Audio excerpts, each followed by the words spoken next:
The rotors hammer above my head like a giant, invisible fist. Each revolution drumming through the aluminum skin of the Huey and straight into my chest. It's a rhythm older than words, primal, impossible to ignore. Thump, whump, thump, whump, steady as a heartbeat. Louder than the one rattling my ribs. I sit on the canvas bench, knees jammed against the rucksack between my boots, M16 across my lap, trying to keep my head still despite the helicopter's shuddering sway. Wind screams through the open doors, hot and muggy, carrying the diesel tang of the engine and the sour funk of 50 sweating men. The air sticks to my face like wet gauze. I taste cordite from someone's last cleaning session. Or maybe it's the residue of earlier gun runs, hanging unseen in the valley. My helmet feels too tight. My flak vest feels too loose. Thoughtful. Everything's wrong and just right at the same time. Anxious. We lifted off 20 minutes ago from Pleiku, and already my fatigues are plastered to my back, soaked straight through. I keep telling myself it's only the humidity, but the sweat smells like fear, sharp and metallic, seeping through seams. Strained, I force a grin at Private Haskins sitting across from me. Kid from Ohio, freckles on his cheeks like rust spots on a new Chevy. He pretends not to notice the tremor in his hands as he wipes them on his pants. I pretend I don't feel the same tremor in my gut. The pilots up front dip the nose and bank left, giving me a glimpse of rolling carpets of jungle, a deep green ocean interrupted by limestone ridges and the occasional scar of a dry creek bed. Somewhere down there, near the base of the Chupong Massif, lies Landing Zone X-Ray, our little postage stamp of destiny. Grim. My mind runs through the map again, tracing contour lines like veins. Intelligence says the North Vietnamese 33rd Regiment is moving in force, but Nguyen Dat Ao Command thinks surprise and air mobility will tip the scales. I picture arrows and colored blocks on acetate overlays, a neat ballet of icons sliding into place. Then, I remember how those icons translate into flesh. Leg muscles burning under 80 pounds of gear, hearts sprinting, lives ending mid-stride. The abstraction dissolves like sugar in coffee, leaving only the bitter grounds of reality swirling at the bottom of the cup. Yet I cling to the plan like a lifeline because the alternative is to admit uncertainty, and uncertainty in this business can kill faster than any bullet. The Huey jolts in turbulence. My stomach drops, floats, then slams back inside. Private Delgado to my left lets out a soft curse in Spanish. I catch it, meet his eyes, nod once, acknowledgement, reassurance, communion. We can't hear each other over the engine roar, but the language of tight jaws and flared nostrils is universal. Behind us, another helicopter in our chalk keeps station, nose bobbing, rotors churning the humid sky into frothy vapor trails.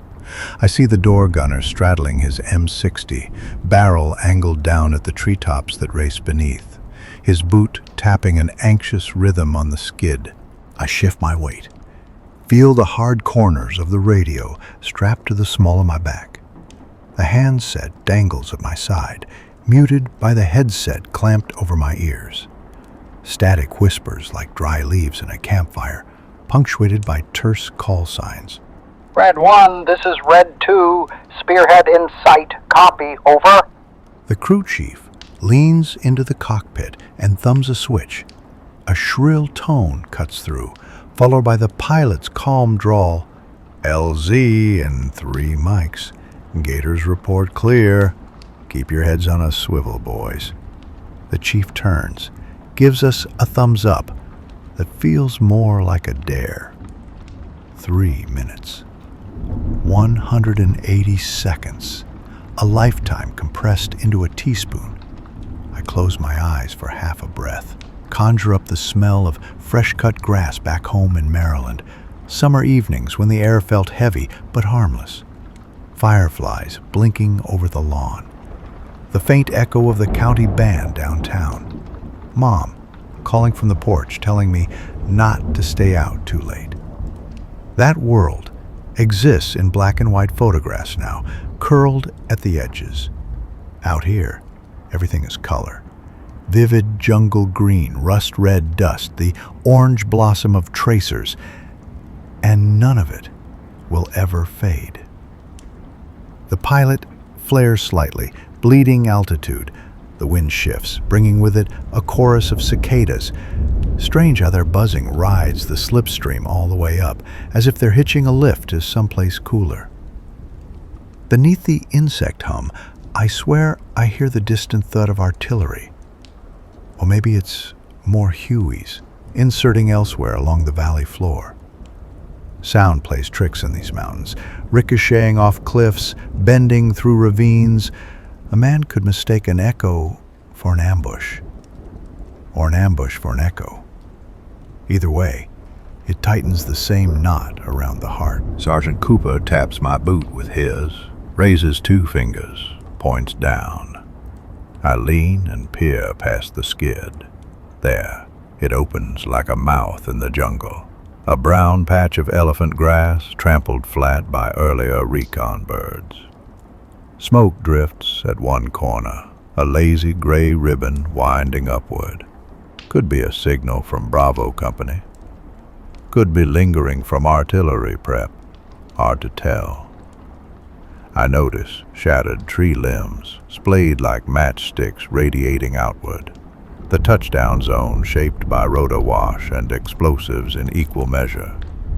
It looks about the size of a football field and half as welcoming. Beyond the clearing, the tree line crouches thick, a wall of shadowed foliage concealing eyes, rifles, intentions. My tongue sticks to the roof of my mouth. I swallow, taste metal again. I tap the side of my helmet twice, the signal to stand by. Around me, seats empty as men shuffle closer to the doors, torsos bent under rucks, faces streaked with grime and anticipation.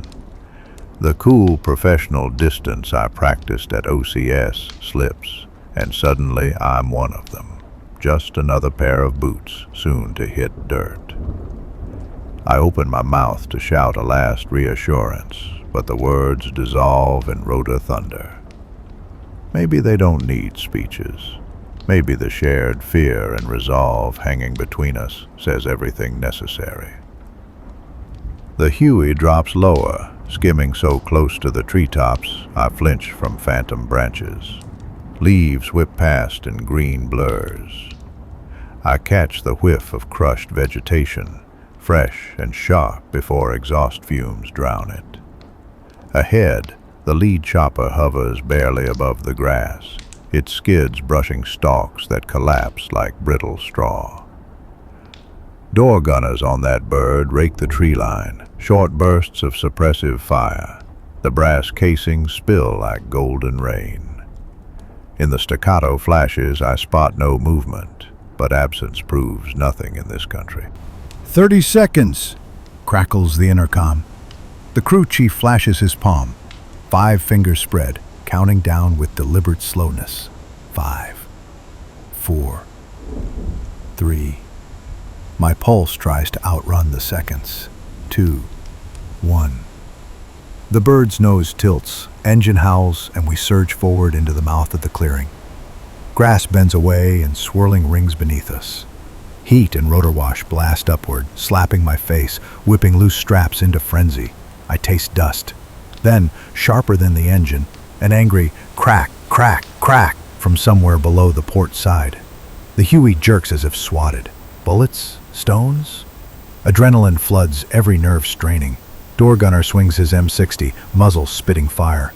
Spent links clatter on the floor. Sparks dance along the opposite skid where rounds smack metal. Someone yells something that vanishes in the din. I lean out, searching, heart battering my sternum. The jungle beyond the clearing flickers with muzzle flashes, thin needles of light against living darkness. AKs judging by the rhythm, fast, relentless. Tracers stitch red-orange arcs across our nose. One zips close enough that I feel, rather than see, its heat, a fleeting whisper of annihilation. The air tastes like pennies and burn oil.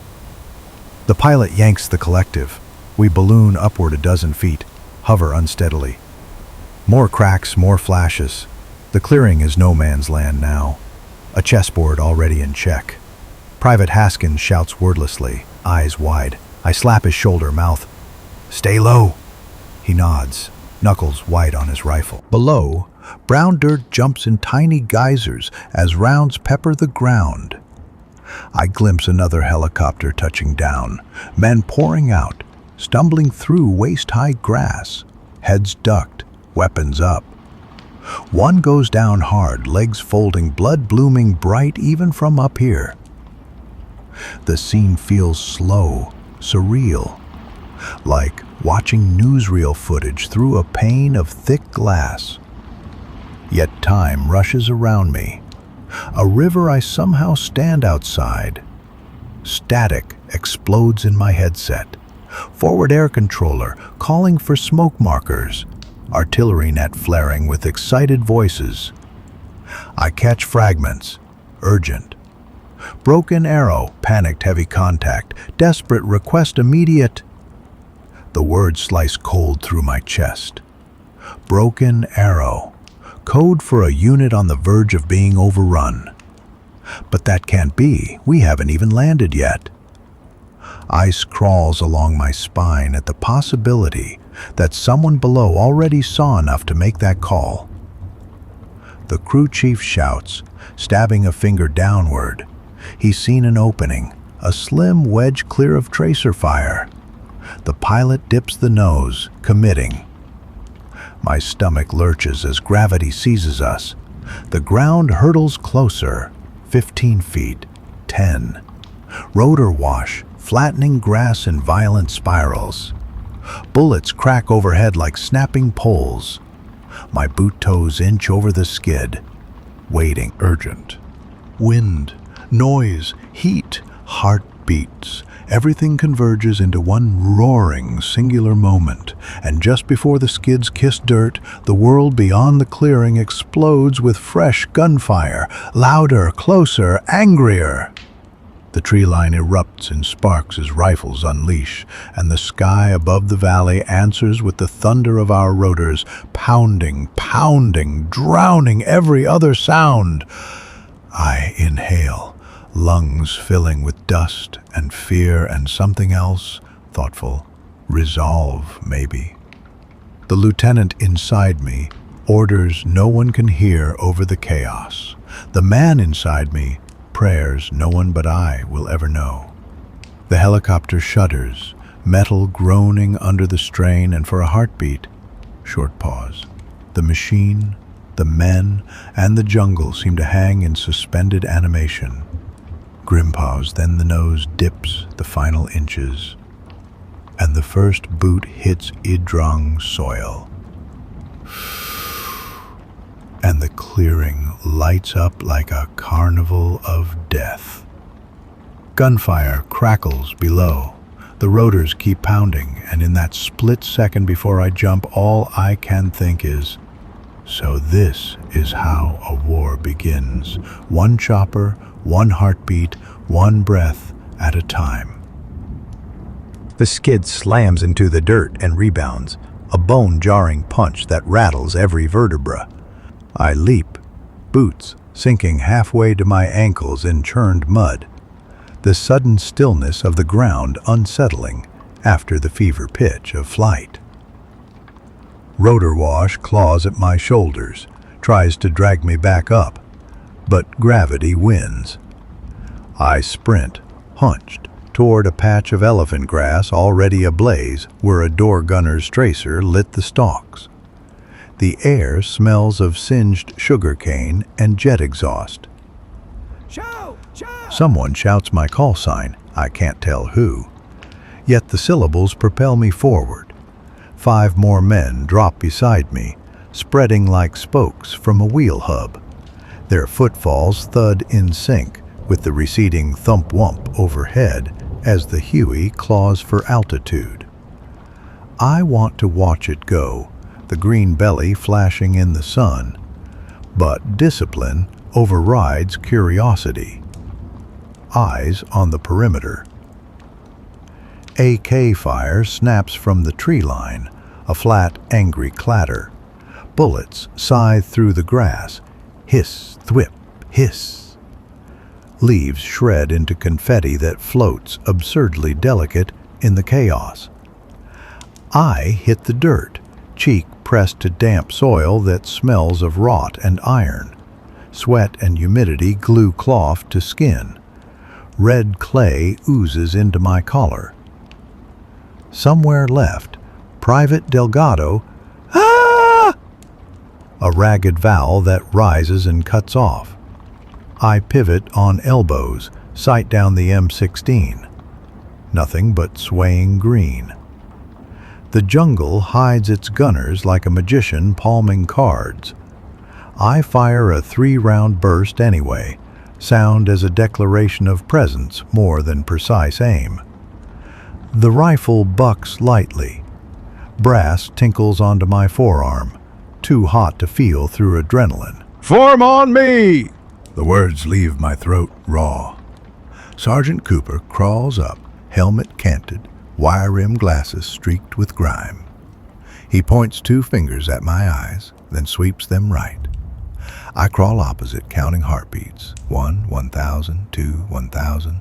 A sharp clang rings as a round strikes my helmet's rim, deflects skyward. I feel the impact course through my teeth, a struck tuning fork. Pure instinct shoves my face deeper into muck. Breath catches. For half a second, I taste the possibility of not tasting anything ever again. Radio handset digs into my ribs. I yank it free, press the transmit bar. Urgent. Red 3 actual. LZ X-ray, under heavy fire. Request smoke on east tree line, over. Static answers. I repeat louder, voice trembling less than my fingers. This time a crackling acknowledgement crawls through. Wilco. Pop red smoke. Stand by. I thumb the bar twice, copy, and shove the set back. A shrill whistle grows. Mortar tube launching, not ours. I roll onto my back, scanning. White puff erupts 20 yards behind, showering the departing Huey with shrapnel slivers that glitter in the sun before disappearing. The helicopter bucks but stays airborne, banking west. Another tube thumps. "Move!" I bellow, though everyone's already scrambling. Second round lands short, blasts a crater where we'd lain. Dirt fountains, chunks of grass rain down.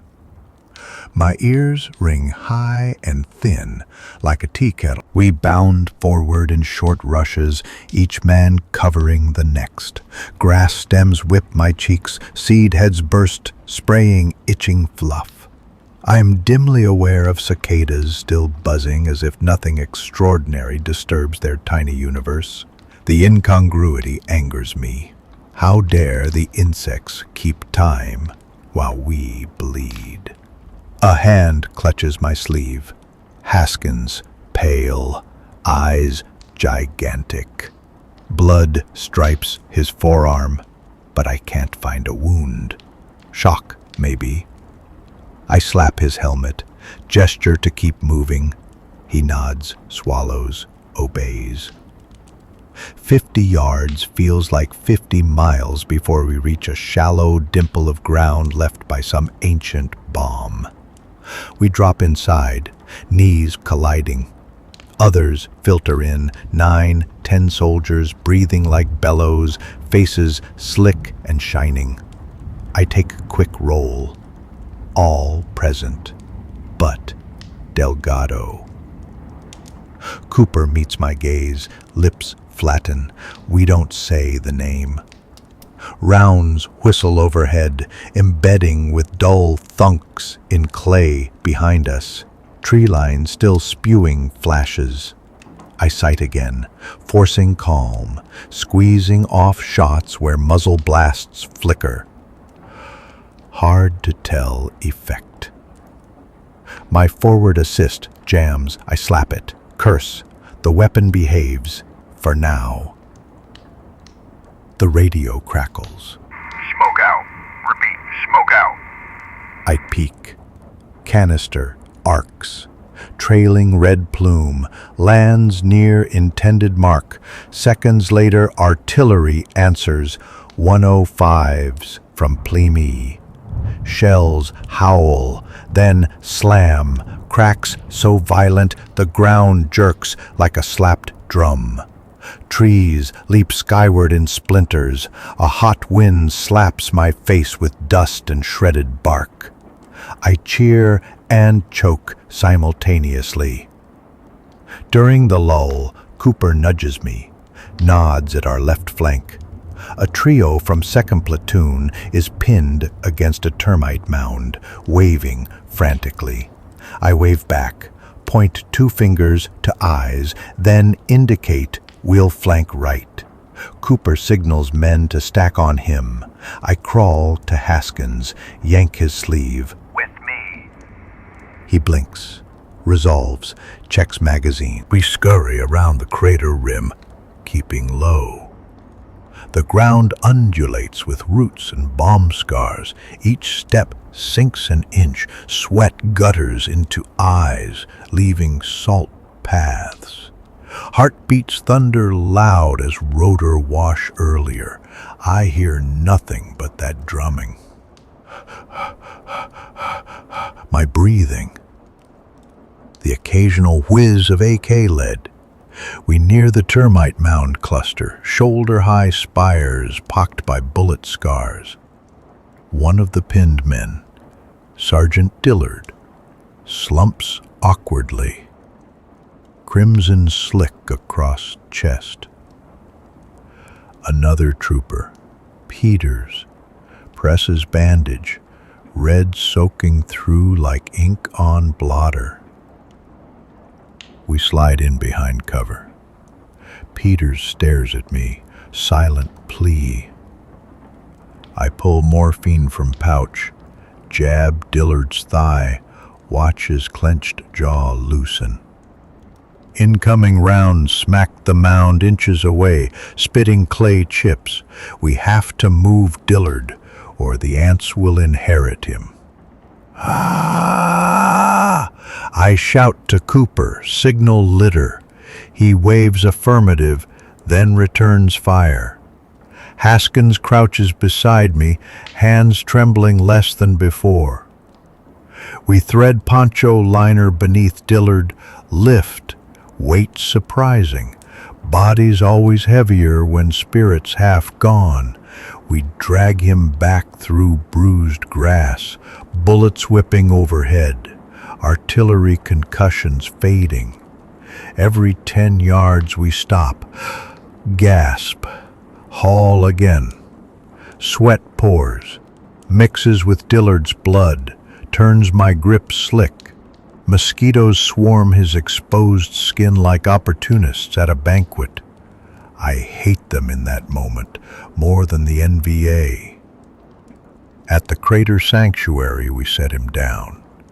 Doc Harris kneels, cuts fatigues, works wordlessly.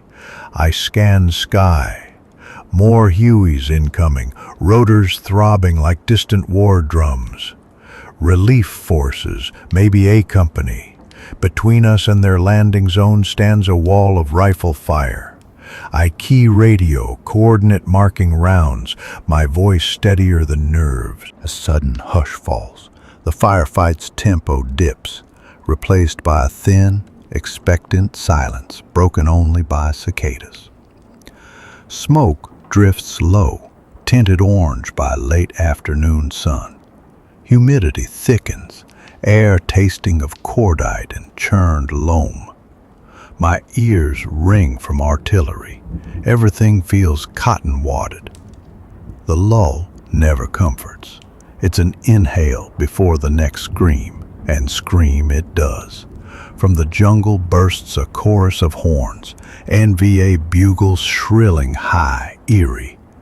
The tree line erupts as shadows surge forward, khaki uniforms blending with dust clouds. An assault wave, bayonets glinting. Incoming! Cooper roars. We rise, rifles barking. Tracers carve red geometry into their line. Some attackers tumble, others step over, relentless. My first burst drops a man with a bandolier across his chest. He spins, vanishes among reeds. My second burst misfeeds, jam. Muscle memory slaps magazine, racks bolt, weapon live again. They close to 30 yards. I hear individual voices now, guttural cries. One carries an RPG. Bright warhead gleams like a malevolent bulb. Door gunner on a lingering Huey sees him first, spits a curtain of lead that shreds the gunner seconds before launch. The rocket sails wild, fizzing into canopy, detonates with a muffled thud. We fall back to secondary depressions, fire in controlled pairs. Muzzle blasts strobe faces in ghostly light. I glimpse Haskins, dirt smeared like camouflage, eyes fierce. He drops magazine after magazine with mechanical precision, fear transmuted into grim function. Bugles wail again, different cadence. Withdrawal? No. Flanking signal. Ah! Left flank erupts. Second platoon cries out, their position enfiladed. I pivot, pour fire, but cannot see targets, vegetation too dense. Radio in left hand, trigger in right, I juggle chaos. Red 3 to Red 4, your left is folding, shift squads, over. Static. Then, frantic reply, negative maneuver, pinned, need smoke. I relay to artillery net, call white phosphorus, grid just beyond friendly. Voice rasps, throat raw. While waiting for rounds, I crawl to Doc Harris. Dillard gone, sheet over face. Peters sits nearby, blank stare fixed on nothing. I squeeze his shoulder. He doesn't blink. I move on. Leadership by touch, because words fail. Somber. Explosion. Whump! WP pops 30 meters out, showering sparks, curtains of dense white. Our line seizes moment. Volleys increase, silhouettes behind smoke dance, then drop. The assault falters. I don't cheer. Too soon. Grim. Radio crackles with new call sign. SPAD lead inbound, 2 minutes, napalm. Air support, A1 Sky Raiders mean business. I mark target with yellow smoke. Canister hisses, plume curls. We hunker, rifles idle, hearts hammering in anticipation. Seconds later, engine growl, deep-throated like dragons. I lift head, spot pair of Sky Raiders low and fast, wings loaded. Sun glints on cockpit glass. Here they come, someone yells. First canister tumbles, silver casings spinning, then bursts into orange blossom that blooms along jungle edge. Heat slaps my cheeks, even from here. Roaring.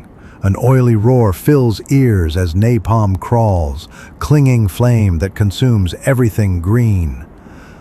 Screaming, screams pierce, inhuman from men aflame.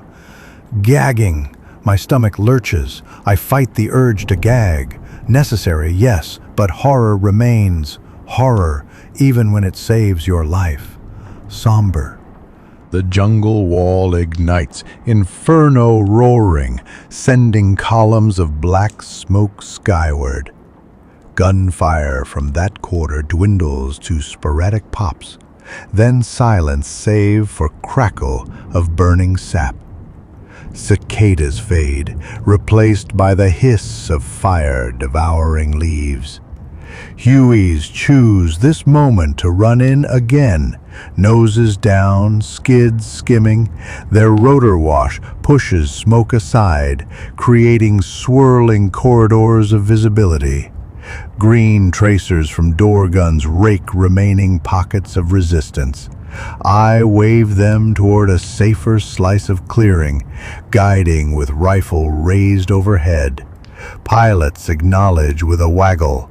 Settle, disgorge fresh troops who sprint low to our line. One lieutenant, name tag Patel, slides beside me, breathless. "Where you need us?" I point to 2nd Platoon's mangled flank. He nods, gestures his men. They move, shadows darting across smoking ground. A strange calm settles, broken only by the cough of the flames and the ever-present drone of insects returning as if summoned. I sink to knees, suddenly aware of weight of gear, soreness of every joint. Hands tremble once adrenaline ebbs. I check Haskins. He's alive, dirt-streaked grin ghosting his lips. He offers canteen. Warm water tastes like tin and salvation. Overhead, sun edges toward ridgeline, light turning amber. Long shadows stretching like fingers across battlefield. For a brief heartbeat, no bullets fly. The siege feels paused rather than ended, a curtain between acts. Yet, in the lull, I sense the shape of night pressing forward, darkness promising new horrors. I glance at Cooper. He nods, reading my thoughts. We start working the perimeter, repositioning squads, digging shallow foxholes. No rest. Night will test us harder than day. But for now, on this battered patch of earth, we hold. The hot LZ has cooled just enough to draw breath, and somewhere beyond the smoldering tree line, unseen eyes watch, waiting for dusk to cloak their next move. Light fades faster in the jungle than anywhere else I've been. 1 minute the world glows bronze, the next it's soaked in ink. We work under that shrinking sky, digging foxholes with entrenching tools that clink against buried roots, cursing when metal meets wood. Every stroke scatters fireflies from the grass, tiny sparks flitting out, only to drift back when we pause. The smell of smoldering napalm still hangs thick, a greasy blanket clinging to lungs. Sweat can't evaporate, it just pools, stinging eyes, tasting faintly of salt and cordite. Sergeant Cooper moves along the line, handing out fresh magazines and quiet encouragement. His voice is low, steady. I envy the steadiness. My own words flutter like moth wings in my throat. Light, anxious, desperate to escape. I tamp them down, walk the perimeter, checking arcs of fire. Haskins kneels in a shallow trench, sighting his M16 on a gap between two termite mounds. He's chewing a stick of gum gone flavorless hours ago, but still working it, jaw rhythmically calming nerves. I give him a thumbs up. He responds with a grin that flickers, unsure, then commits. Beyond our little crescent of dug-in riflemen, the jungle is a wall, darkness layered upon darkness. Cicadas drone in rolling waves, louder than before, as if they sense night will belong to them soon. Somewhere far off, a single-shot rifle cracks, then silence swallows it. Could be one of ours testing a weapon, or the enemy ranging us. Hard to tell. My radio whispers nothing urgent, just distant nets discussing resupply and medevac. I'm grateful for the mundane chatter. It pretends at normalcy. A slick film coats my hands. I rub them on fatigues already soaked. The cloth makes a wet, slithering sound. I recall a training lecture. Humidity saturates everything. Rifles rust overnight.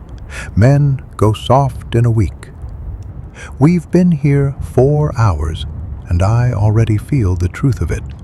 The air itself seems alive, pulsing, waiting. Doc Harris appears beside me like a ghost, his face smeared black with charcoal to cut the shine.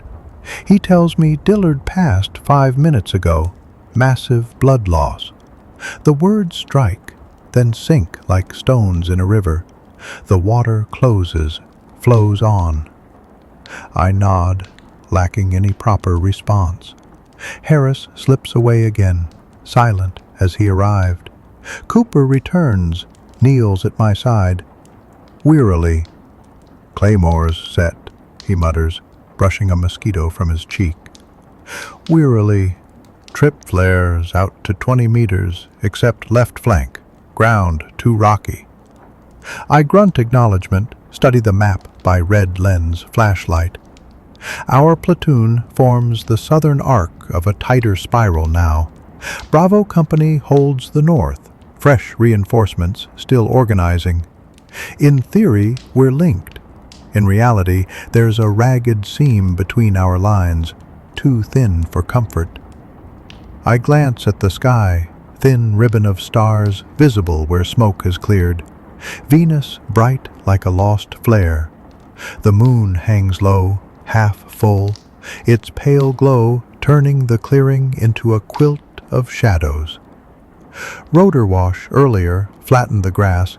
Now each stalk tries to stand again, rustling with every breeze, making phantom footsteps in every direction.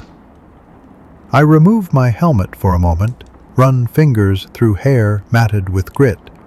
The air on my scalp feels obscene, almost luxurious. I slide the Kevlar back down, chin strap snug. Luxury can wait. A cracking branch in the tree line snaps, every head up. Rifles shift, safeties thumbed. I stare through the gloom, heartbeat kicking hard. Nothing moves. Sound carries strangely.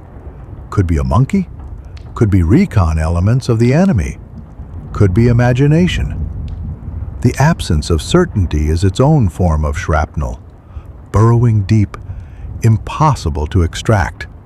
I climb into my foxhole, waist-deep slit just wide enough for two. Cooper drops in beside me, checks his watch under the red lens. 1847 hours. I whisper, "If they're coming, they'll pick full dark." He nods, wipes fog from his glasses. We share a canteen, water warm as bathwater, but still nectar. Around us, the line murmurs, sighs, adjusts kit. A man coughs, stifles it. Another whispers a prayer, half Spanish, half English. Time dilates. Minutes stretch, taffy pulled by anxiety.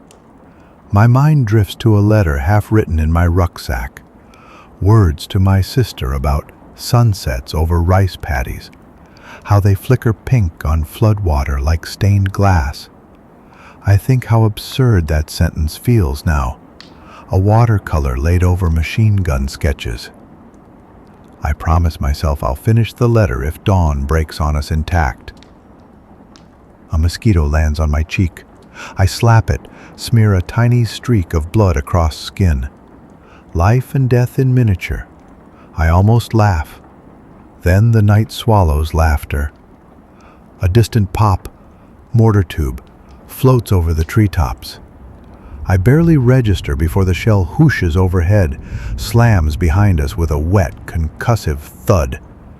Another pop, another. Voices erupt. "Incoming!" Heads duck instinctively. The next round lands closer, showering dirt into our foxhole. Earth drums my helmet, trickles down collar. I grab handset, shout into the mic, "Red 3 taking mortar fire, grid 627, request counter battery, over."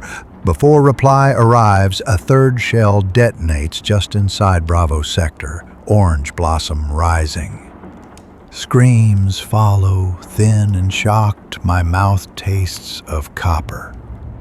As mortars walk the line, a new sound slides beneath. Rustling grass, many feet, moving in unison, careful but unstoppable. I snap the selector to full auto. The mortar barrage stops as abruptly as it began, leaving ears ringing, air pulsing with aftershocks. Silence. Then whistles, high, trilling, eerie.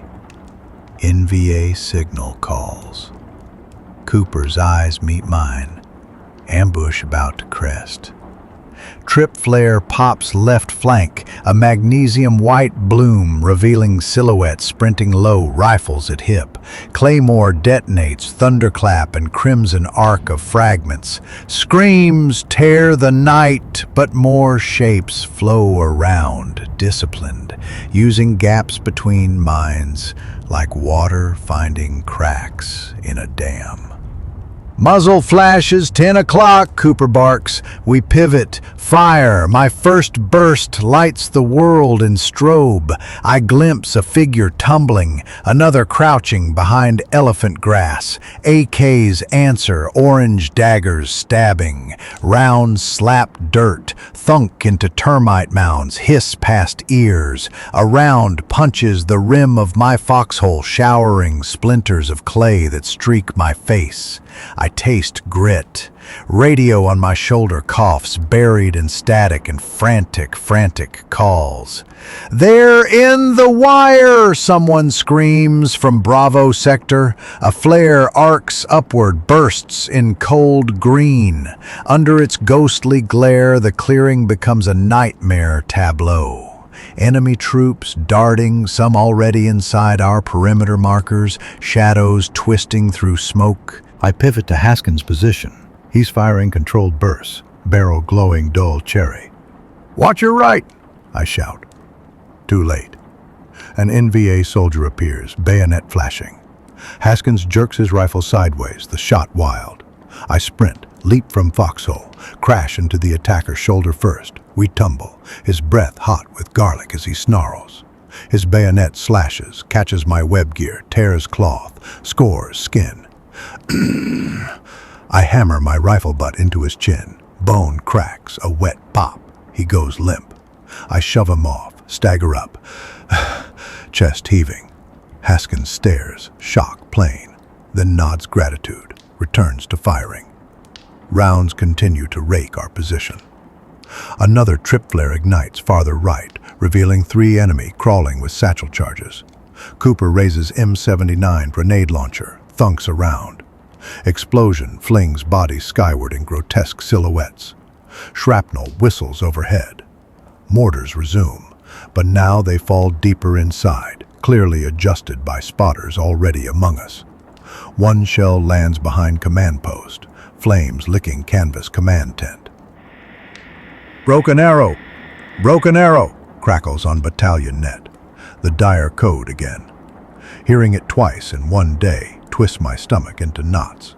I hammer transmit. Urgent. Red 3. Line holding south but penetrated east. Need illumination and beehive rounds. Danger close. Repeat. Danger close. My voice sounds alien, too steady for the chaos inside. Artillery coordinator answers. Roger. Flares airborne. Beehive in 30 seconds. I drop handset. Brace. Beyond tree line, I hear tanks of compressed gas hiss as enemy flamethrower ignites. Searing ribbon of fire arcs toward Bravo's foxholes. Screams follow, ragged and raw. The smell of burning flesh rides the wind, acrid, unforgettable. Cooper taps my shoulder, leans close. We're folding. If we stay static, need fallback line. I nod, relay. Shift to secondary trench on my mark. Cover, then bound. We coordinate with neighboring squad. Gestures swift, urgent. Bullets still slice air, each one with potential to end conversation forever. Sky blossoms orange as first illumination flare deploys, drifting on parachute. The light casts harsh shadows, making every helmet a skull. Under that ghastly glow, I see enemy soldiers everywhere, some darting between stumps, others sprawled where they fell. Their faces, when visible, show same mix of fear and grim resolve as ours. War mirrors itself endlessly. "Move!" I shout. Cooper's team rises, firing, then scuttles back 5 meters to a fresh scrape dug earlier. I lay suppressive bursts, counting rounds, magazine nearly empty.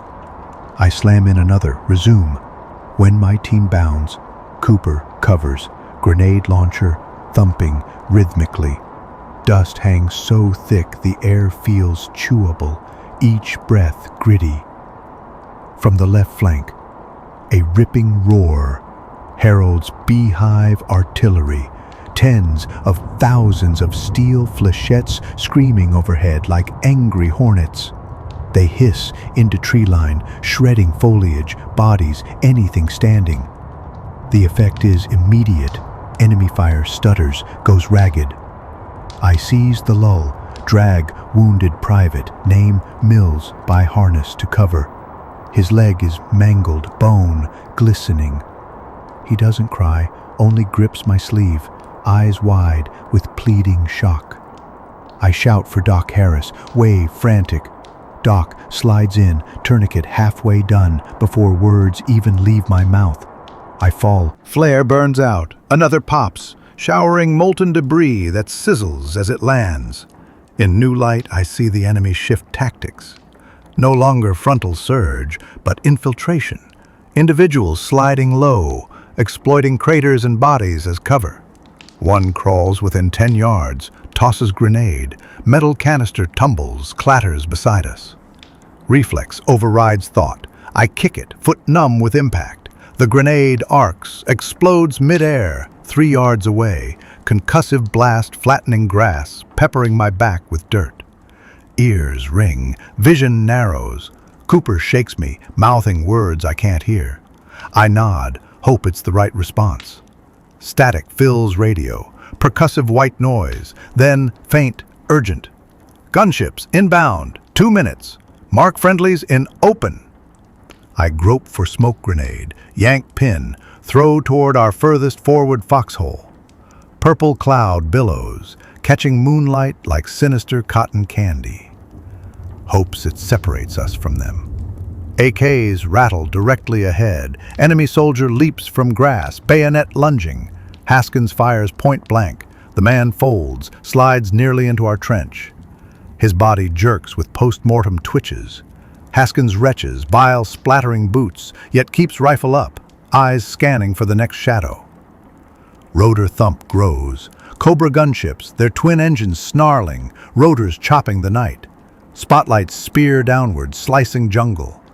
Miniguns spool, 6-barrel drills screaming, spitting red streaks that mow swaths clear. Rockets swoosh, explode, illuminate faces momentarily terrified, then gone. The winged saviors tilt, bank, return, mechanical angels of death encircling our beleaguered hive. Their fire breaks the assault spine for now. Enemy shapes retreat into smoky underbrush, rifles popping sporadically to mask withdrawal. The flares fade, leaving smoldering tree line, glowing embers. Cicadas circle back into auditory space, tentative, like musicians unsure if concert resumed. We hold position, lungs heaving, fingers cramped around weapons. Cooper checks ammo, grimaces, half gone. I do same. Radio snags through static. Prep for counterattack. Supplies en route. Stand fast. I acknowledge, though throat is raw, voice little more than rasp.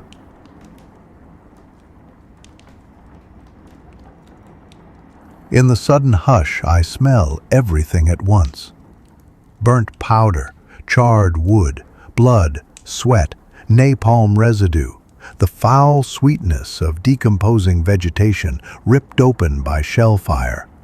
The mixture coats tongue, sinuses, settles in memory where it will never rinse away. Haskins mutters, "Sir, are they coming again?" I listen. Only crackle of small fires, distant groan of a wounded man. I shrug, honest. If they're smart, they'll regroup before dawn. If they're desperate, they'll hit sooner. The uncertainty hangs heavy. Lightning flickers on far horizon, silent heat storm building. The sky beyond ridgeline pulses brief white, painting battlefield in negative. With each flash, I imagine silhouettes massing just out of sight, teeth set, bayonets fixed. I swallow hard, taste that metallic fear again. Somewhere in the black, a single bugle bleats, low, mournful note. Not a charge this time, but a warning. Or a promise. Cooper exhales through teeth. They're not done. I nod, eyes fixed on the darkness where the note came from, finger resting light against trigger guard. Sweat trickles along spine, then chills as evening breeze finally slips through the clearing. A cool shiver across blistered heat. We brace, breaths shallow, hearts drumming counter-rhythm to distant thunder. The jungle stares back, inscrutable, patient. It knows the night is long, and dawn still a rumor. Somewhere out there, unseen, the enemy resets his sights. In here, inside this battered ring of foxholes and fractured nerves, we wait, knowing the next time shadows move, they may sweep straight through us. The suspense lies thick as the humid air, and every rustle could be the spark that sets our fragile line ablaze once more. The jungle exhales a long, damp breath that settles on our faces like dew, and then all breathing stops at once. A new sound blooms from the darkness, deeper than cicadas, heavier than thunder, boots charging in synchronized waves. The ground itself seems to tremble, a low-frequency growl that rises until it bursts into an avalanche of human voices. A volley of AK fire rips across the clearing, bullets hissing through elephant grass, snapping stalks in an angry harvest. Trip flares pop, claymores roar, and the night becomes a strobing hellscape of white-hot magnesium and scarlet tracers. I jerk upright in the foxhole, muzzle swinging to the left where the perimeter seam is weakest. Claymore wires there went slack hours ago. Rocky ground wouldn't hold the stakes. Now that gap gapes wide and the enemy floods through it, silhouettes overlapping in the flare light like frames from a broken reel. The first rank carries rifles, the second satchel charges, the third long bamboos hoisting crimson flags.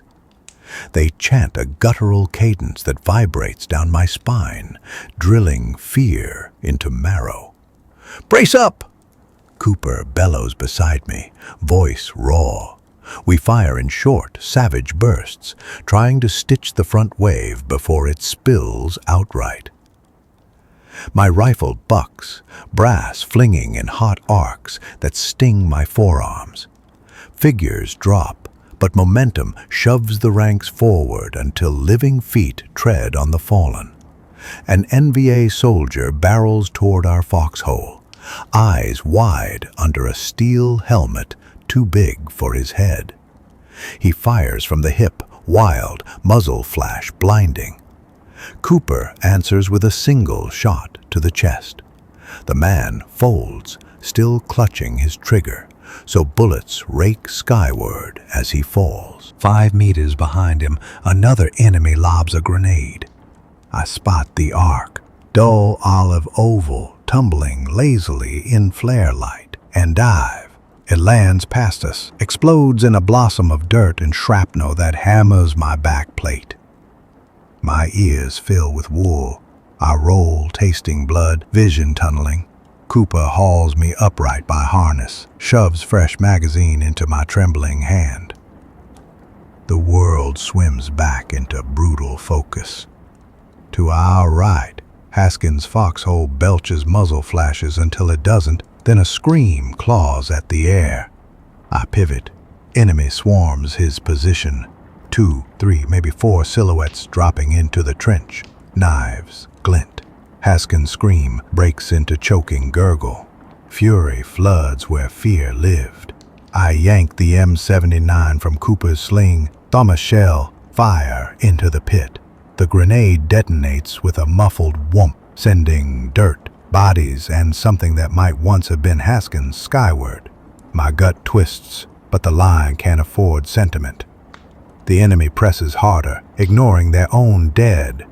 Behind the front rank come sappers with Bangalore torpedoes lashed together, long pipes of high explosive meant for barbed wire we never had time to install. They drag the poles forward, sparks from fuses leaving comet tails. "Satchels!" I shout, throat tearing. A sapper flings his charge. It lands against a termite mound shielding our left flank. Cooper pulls me down as the mound disintegrates in a hot roar, showering us with biting shards. When we stand again, the gap yawns wider. Nothing between us and the next wave but desperation. Back to the CP trench, I bark, waving rifle overhead as signal. The survivors of our platoon, maybe a dozen, begin a ragged leapfrog withdrawal. We lay down fire, fall back 6 paces, slam into new scrape, fire again. The jungle answers with its own thunder, AKs hammering, bugles screeching from multiple directions now. A green flare pops high, painting us all an unearthly seafoam color. Under that sickly glow, I see Bravo Company's line buckle. Enemy has punched through, pouring around our flank like water through breached levees. Radio chatter turns to frantic overlapping screamings. They're in the command post! God, they're everywhere! Static swallows the rest. Another voice, higher pitched. Medic! Medic! Then a burst in silence. I mash the handset, thumb transmit. Nothing but white noise. Either the antenna's shot away or the net's so jammed nobody hears. I slam the set against the side of the trench, stupid impulse, then force myself to breathe. A fresh terror surges as I glimpse incoming shapes behind us, enemy leapfrogging from crater to crater, already past the old line. We're caught in a vice, front and rear. All stations, collapse on me! I shout to anyone left. Cooper and 2 riflemen pivot, firing rearward at shapes barely visible between licking flames. One enemy tumbles, another keeps coming, bayonet low. Cooper's M16 jams. He drops it, draws 45, squeezes twice. The second shot takes the charging soldier in the throat. He tumbles into the trench atop me, blood hot and slick, eyes glassy with surprise. I heave him off, stomach churning. Somewhere to the left, a claymore detonates. Must be ours, set off by fallback team. Its concussion rattles teeth, but the pressure buys a breath. I count heads, 8 men, including 2 walking wounded and 1 bleeding from the ear, dazed. We've fallen back to within 30 yards of Battalion CP, if CP still exists. Canvas tents flicker with internal fires, silhouettes wrestling in front of orange glow. The enemy pushes from that direction too, intent on slicing us off before dawn. Rotor thrum breaks through the chaos, a medevac bird or command chopper trying to land. No running lights, just a dark shadow sweeping overhead, blades chopping hot smoke. Small arms tracers claw upward, some connecting with sparks.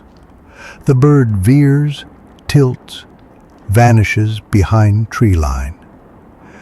No rescue from above tonight. We cross an open patch, mud sucking boots so hard I nearly stumble. An enemy soldier springs from a shell hole, swings a machete. Reflex jerks my rifle up, too close to shoot, so I butt stroke, woodstock cracking jaw. He drops, machete clanging, but his partner lunges and plunges bayonet into my web gear. Edge skitters off ammo pouch, slashes ribs, pain flares white. I fire point blank. His chest erupts, body collapsing across my legs. Copper tang floods nostrils, his blood or mine. Cooper pulls me free, drags me behind a shattered tree trunk. Urgent shouting, "Stay with me, LT!" he shouts, eyes wild, glasses cracked. I nod, teeth clenched, hand pressed to gash. Warm blood seeps, but not pumping, not fatal. Yet. A bugle screams from the darkness, answered by another farther off. Enemy rally call. Their lines regrouping for final push. We've perhaps 20 men from 2 companies clustered around the CP trench now, a misshapen horseshoe of foxholes riddled with breaches. The battalion radio is gone, operators dead. Only my battered PRC-25 still flickers, volume knob bent, antenna half snapped. "Sir, we're about to get rolled," Cooper rasps, loading his last magazine. "No arty, no air, no nothing." His words feel like a verdict. I scan faces lit by muzzle flashes, exhaustion etched in grime, eyes rimmed red, but still some spark of resolve. We can't hold ground much longer. Only option is to make the ground itself lethal. I fumble radio handset, key transmit on artillery net one more time. Static. Nothing. I tilt the set, smack it, voice shaking with rage. "Any fire mission. This is Red 3, lines overrun. Urgent. Request grid fire on my position. Danger close. Repeat." The carrier wave crackles, then cuts. Dead. Behind me, a scream. Peters, his arm missing below elbow, clutches stump, staggers. A medic we don't have drags him down. Another explosion blooms as an NVA satchel obliterates a foxhole 10 yards left. 2 men vanish in a geyser of dirt and limbs, their screams cut short. Dust and sparks rain over us. Bugles wail again, closer, echoes layering until it sounds like 100 horns. Enemy charges, silhouettes surging in overlapping waves. I grasp Cooper's arm, grimly. "Last stand," I mutter. He gives grim half-smile. Then, through the cacophony, a faint hiss emerges. The radio, live again, voice buried in static. "Say again, coordinates." My heart lurches. I slam transmit. "This is Red 3. We're grid 627 by 814. Fire mission, battery 6, variable time. On my smoke." Cooper pops a red star cluster. It arcs and bursts, sprinkling crimson sparks over our shattered perimeter. "Copy. Rounds incoming. 1 minute," the disembodied voice replies. 1 minute, 60 seconds, an eternity. Enemy shapes crest the berm, bayonets bright in flare light. We unleash every remaining round. Muzzles flaming, the night punctuated by the dry clicks of empty bolts. Men switch to pistols, to knives, to fists. I ram a fresh magazine, blood slicking fingers, slam bolt home. Shoot one assailant in knee, he tumbles, crawls, still firing. Another leaps down, boots first. I sidestep, jam bayonet upward, feel resistance of ribs giving, hot spray across knuckles. 30 seconds, Cooper shouts, though nobody told him. Hope is its own clock. Our defensive ring collapses into a knot of bodies grappling in mud, friend and foe twined in lethal embrace. Screams overlap.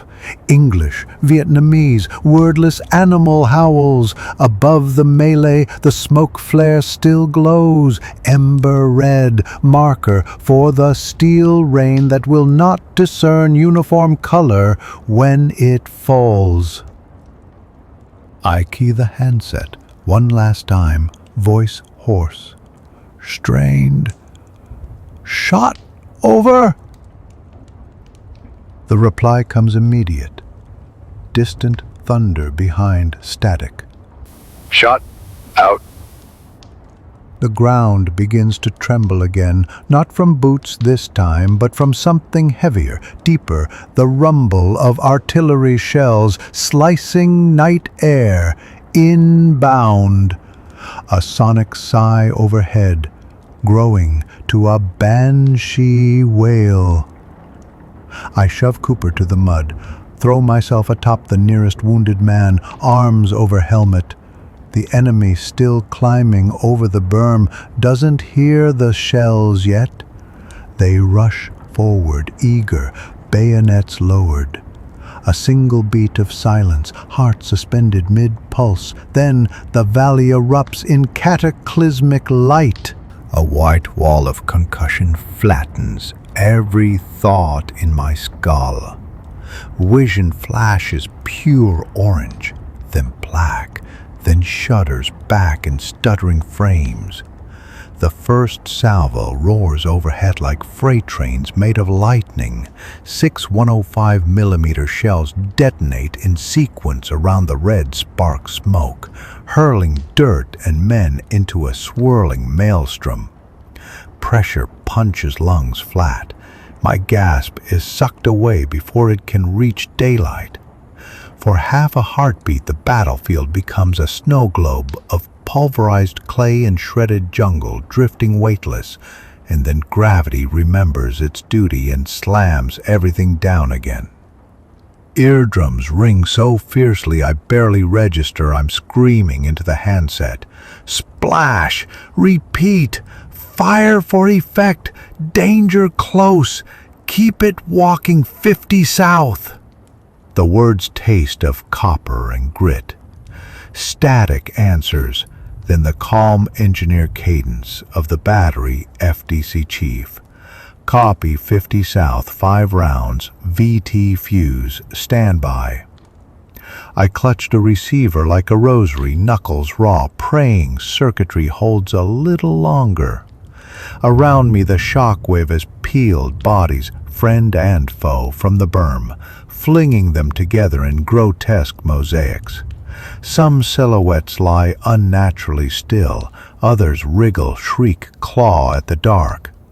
Grimly, Cooper drags himself upright beside the shattered termite stump that serves as our cover, eyes wide behind cracked glasses, helmet askew. His mouth moves, no sound reaches through the high-pitched squeal flooding my head. He jabs north with 2 fingers. I squint through swirling dust. Enemy push, staggered but not broken. Shapes regrouping behind the husks of our command tents, using crates and corpses as firing rests. Muzzle flashes strobe like devil fireflies. Tracers chew our ragged line.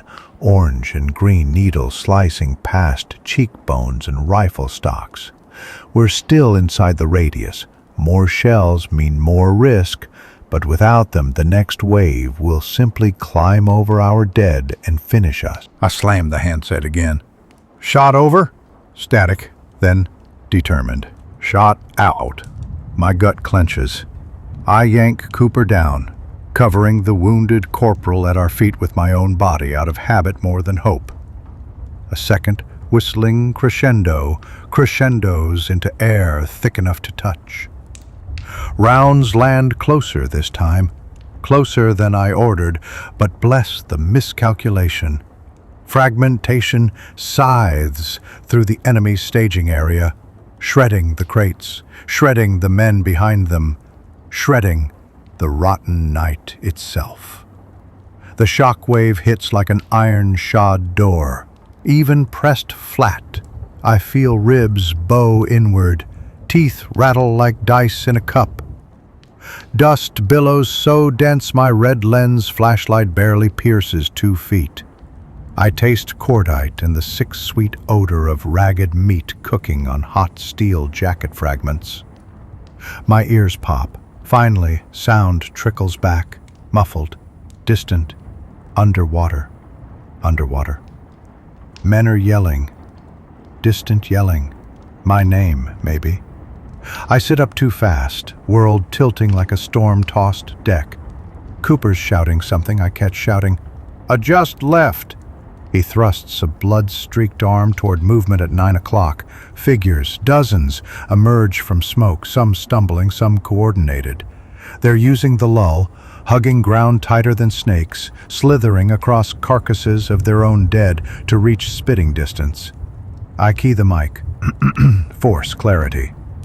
Urgent, commanding. Battery, shift 40 west.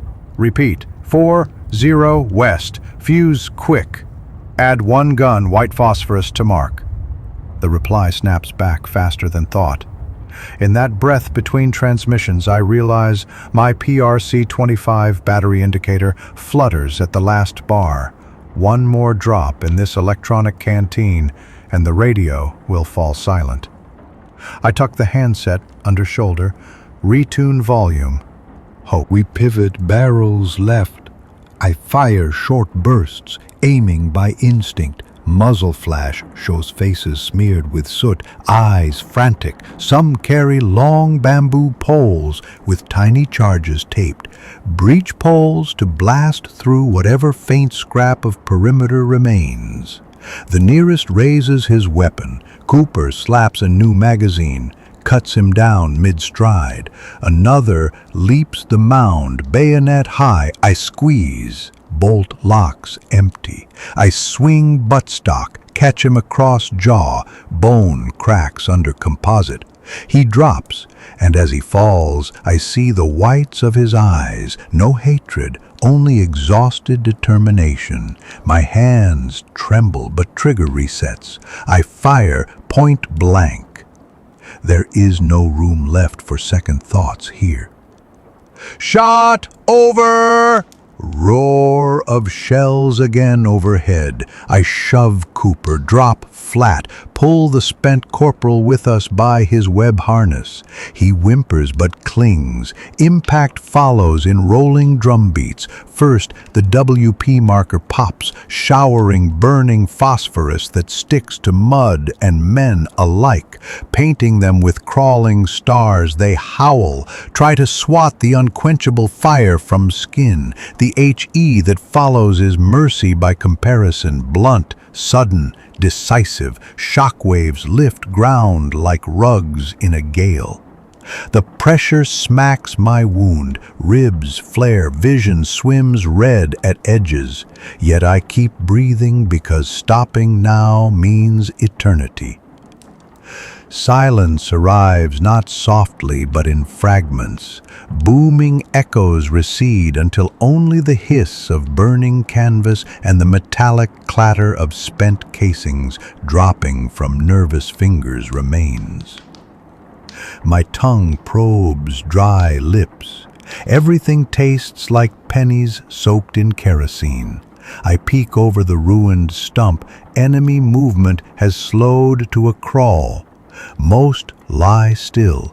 A few stagger toward tree line, dragging comrades, rifles abandoned. None charge, not yet. Cooper's face appears inches from mine. His glasses are gone, eyes red-rimmed but fierce. He yells, this time I hear, "Ammo's low, maybe 2 mags a man." I nod. My own pouches feel collapsed, weight gone. I spare one glance behind. The CP is a cratered moonscape, fires licking at maps now meaningless. Several men pick through litter, gathering bandoliers from the fallen. They look like scavenger spirits. I wave them over, redistribute quickly before the jungle decides to reanimate and swallow us whole. Radio hisses again. Faintly, assess. Over. FTC wants battle damage. I depress transmit, words rasping. Rasping. Rounds effective. Enemy repelled for now. Request continuous smoke north arc. Adjust as follows. I rattle new coordinates, an artillery wall to discourage regrouping.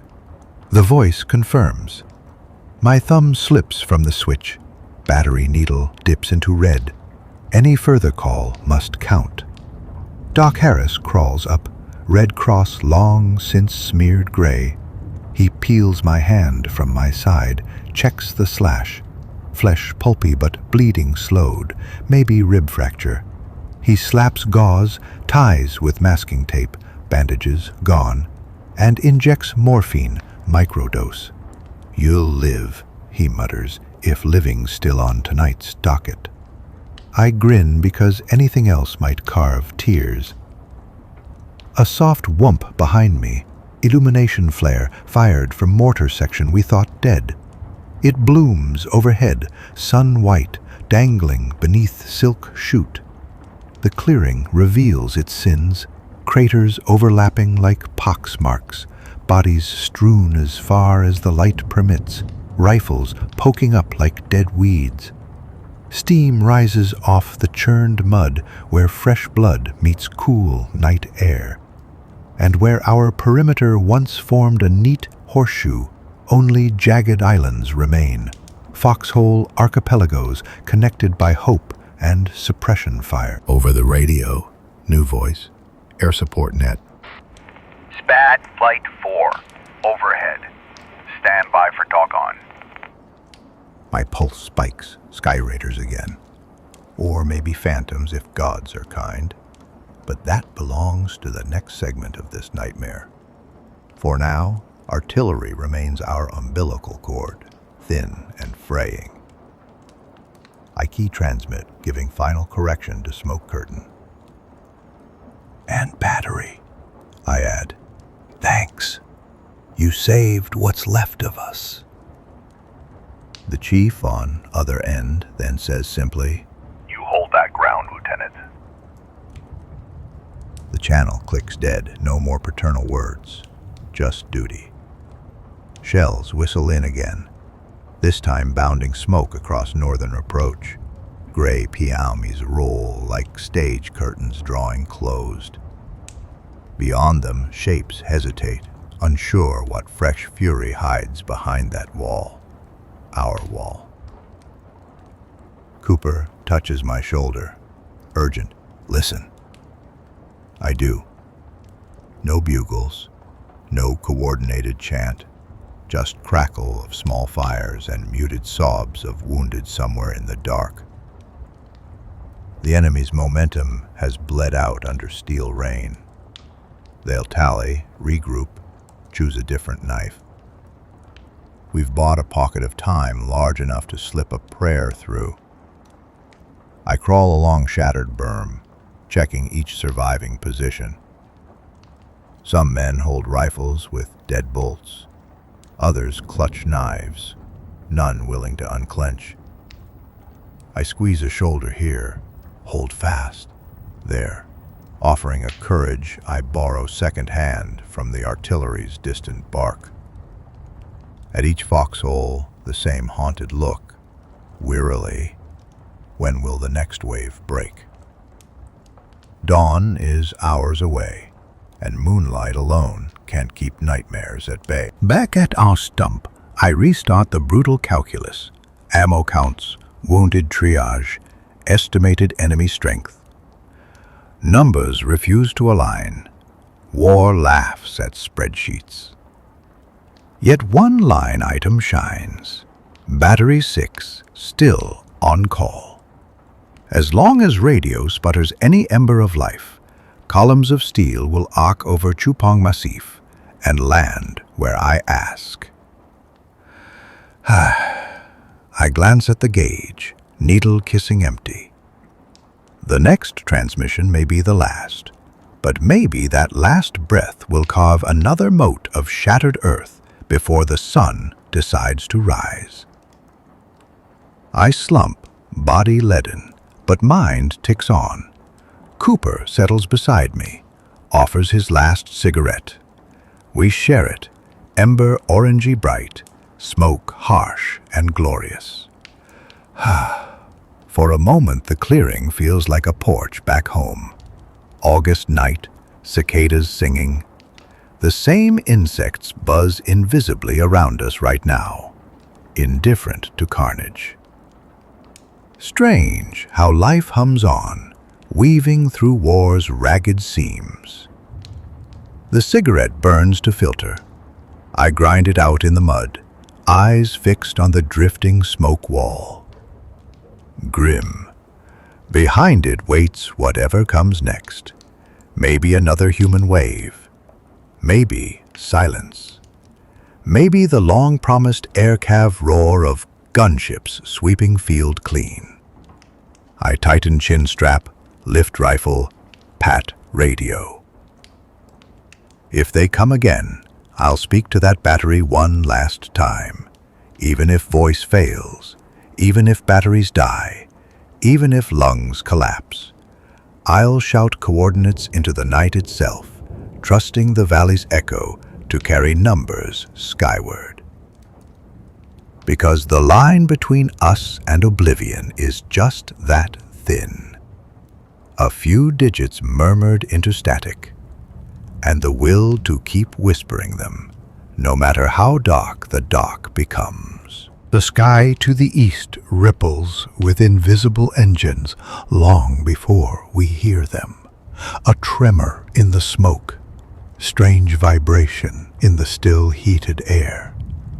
Then the first growl reaches ground level, slow, piston-throated, almost lazy compared with the shriek of jets, sky raiders. I know that rumble the way a drowning man knows the slap of a lifeline. Massive single-prop beasts bristling with rockets and napalm. Stubborn relics dragging World War II wings into 1965. But tonight, those wings might as well be angels. I thumb the handset, voice gravel. Spad flight, this is Red 3, on guard. How copy? Over. Static curls, then the Texas drawl slides through the hiss like whiskey over ice. Red 3, Spad lead, loud and clear. Show me the bad guys, brother. I glance at Cooper. He's already primed the last of our star clusters. Questioning. Yellow on target? He asks. I nod. He flicks the cap, fires. The flare arcs high, trails molten gold that sputters and winks out 30 meters beyond our outer foxholes, just shy of the smoke curtain artillery laid down. Perfect bullseye for any pilot with nerves enough to fly this low in darkness. Rolls. Yellow smoke marks friendlies. Request west to east. Guns and Willie Pete's first pass break north.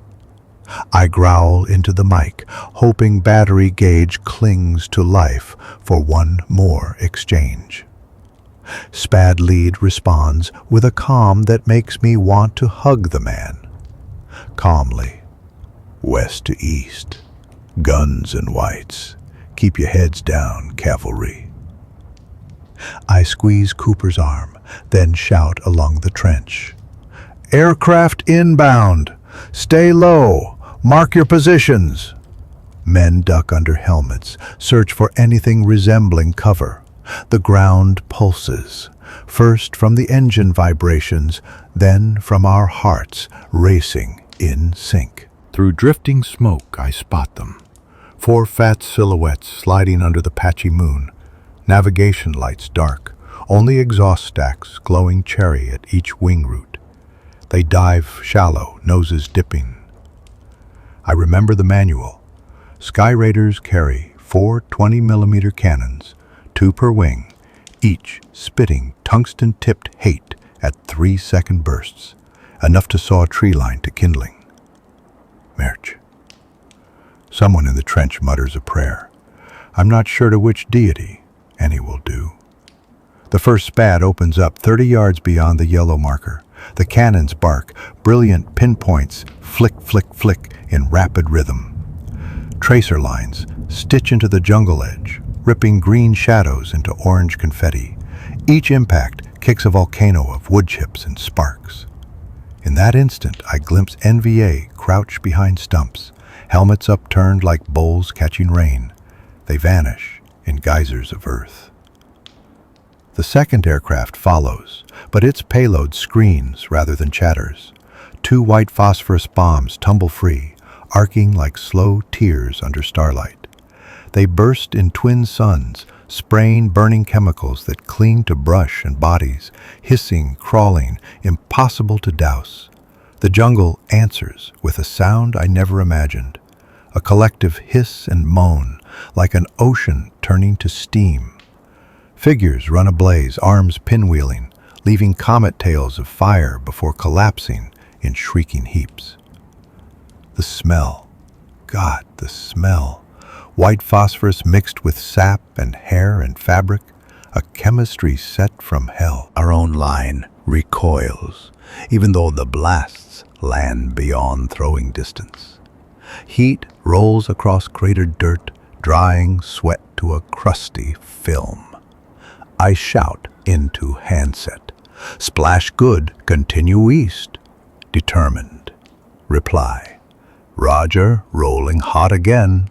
Third SPAD plunges, releases a string of HVAR rockets, thin white needles trailing smoke. They slam farther up slope, where earlier bugle screamed. Detonations overlap, flattening bamboo, tossing hunks of red earth skyward. We feel their echo more than hear it, low frequencies that resonate in sternums already bruised by artillery. Men in our trench, the survivors, raise voices ragged with relief, half cheer, half sob. Even the wounded lift heads to watch the sky spark like a 4th of July gone feral. But I wave them down.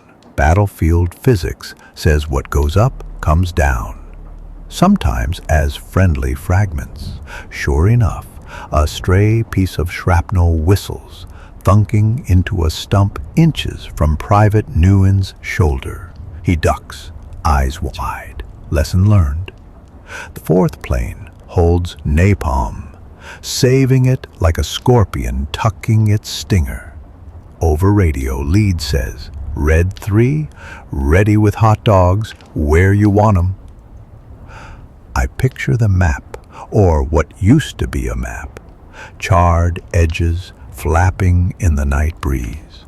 Enemy likely regrouping deeper behind that ridge finger, maybe 100 meters north of initial charges. Put 'em 300 beyond yellow, same axis, I answer.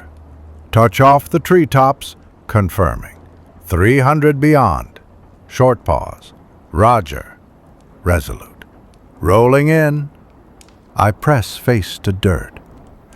Rotorless now, the world is still except for the distant pop of AKs. Desperate, uneven, like a fire dying for lack of oxygen. The Sky Raider's engine revs into a banshee pitch, propeller tips flirting with supersonic. Then the release. Ka-chunk, ka-chunk. Staggered pairs of napalm canisters dropping like dull silver barrels. They spin, fins whistling, a drunkard's waltz, before striking valley floor. A pause, a collective inhale from every living thing. Then hell blossoms. Fire erupts in rolling sheets, ground to canopy, liquid flame hugging contours of land, flowing like angry syrup. The blast's breath hits our faces, hotter than any desert noon. The noise is less explosion, more deep whoosh, an oven door the size of mountains swinging open. Above the wall of fire, the Sky Raider climbs, banking left, silhouette ghostly against burning backdrop. Cooper's jaw hangs. I think mine does too. Flames throw stark shadows of tree trunks bare of leaves, skeletal, clawing sky. Within the inferno, silhouettes stagger, dissolve, reappear as darker lumps. Even cicadas pause, their endless chorus drowned by crackle of a jungle being turned inside out. Yet war is never tidy. A moment later, a fresh spatter of green tracers arcs upward. Rogue Dishka heavy machine gun, some brave soul kept alive. Rounds snap past the second Spad's tail. One sparks on fuselage. The pilot responds, rolling into a tighter bank, cannons barking again as if annoyed. Traces converge, heavy guns silenced in a twist of return fire. The aircraft tilts wings in casual salute, then recedes into smoke. I breathe, finally, chest aching. Handset crackles. Red 3, Spads Winchester, RTB play coup, sincerely. Good luck down there, brother. Thoughtful. Copy, Spad lead. Thanks. Words feel inadequate. I want to tell them they saved men who will write letters home, that their thunder bought us tomorrows. Instead, static swallows farewell. The night, stunned, starts to reorganize. Flames settle into dull roar, painting valley orange from below. Embers drift like diseased snow. Where the enemy pressed minutes ago lies a wasteland. Trees stripped, bark aflame, rifles twisted into abstract art. Yet my gut insists survivors crouch out there, protected by luck or foxholes or sheer mule-hard determination. The NVA has fought the French, the Japanese, each other. A little napalm isn't final curtain. I count heads. 19 able, 9 wounded but firing capable, 5 critical, including Mills, whose leg is now a crude stump wrapped in poncho strips. Doc Harris works by flashlight lens, hands moving with exhausted grace, slapping at mosquitoes, feasting even in Holocaust glow. Life always opportunistic. Ammo report. On average, 1 mag and a half per man. Pistols nearly dry. Grenades 6 total among us. Radio battery needle sits on the red hash, flickering like a candle in wind. I tap it, needle quivers but does not rise. Sudden whip crack to the south, single AK shot. Another east, testing fires, probing. Enemy scouts mapping new edges of our diminished island. Cooper looks at me. We share a silent question. Push a recon patrol or hunger? Our line is too thin to detach bodies, so we dig deeper, rebuild fields of fire. Fewer men, wider arcs, but at least the ground no longer roils beneath howitzer concussion. Flames cast dancing light across faces caked in grime. Eyes shine with animal brightness, neither fear nor bravery, but something older, the simple will to persist. Private Peters, arm bandaged to bicep stub, balances rifle one-handed across knee, finger loose on trigger guard. He hums off-key. Some pop tune I can't place, maybe to drown inner noises. Above, smoke drifts higher, meeting onshore wind from Cambodia. Clouds glow orange underside like city light trapped. The moon, half eclipsed by haze, peers down, jaundiced and unimpressed. Cicadas restart in tentative waves, volume creeping toward normalcy as though calibrating to new acoustic baseline. Roar of distant fire, moan of wounded, soft clank of entrenching tools scooping reinforced positions. I move along line, swapping quiet words, checking that safeties stay off, bores remain clear of mud. At Haskins' old foxhole, the one obliterated by my own grenade, I pause. Earth is still moist, ragged lumps unidentifiable. Steam rises, smelling of iron and butcher's shop. The space is empty now, functionally. I mark it as Fallback Crater Charlie, a sterile nomenclature to seal grief in. When I return to center, Cooper shows me his watch. 0235 hours. 4 more hours till dawn bleeds over Chupong ridges. I hate how large that number feels. Yet compared with eternity, it's a sip of water. I tell the men sunrise equals medevac and resupply. Whether true or not, I need them to touch daylight in their minds. Another whip crack, closer. A single bullet slaps into burnt stump near Corporal Davis. He fires back 2 rounds, discipline intact. No target appears.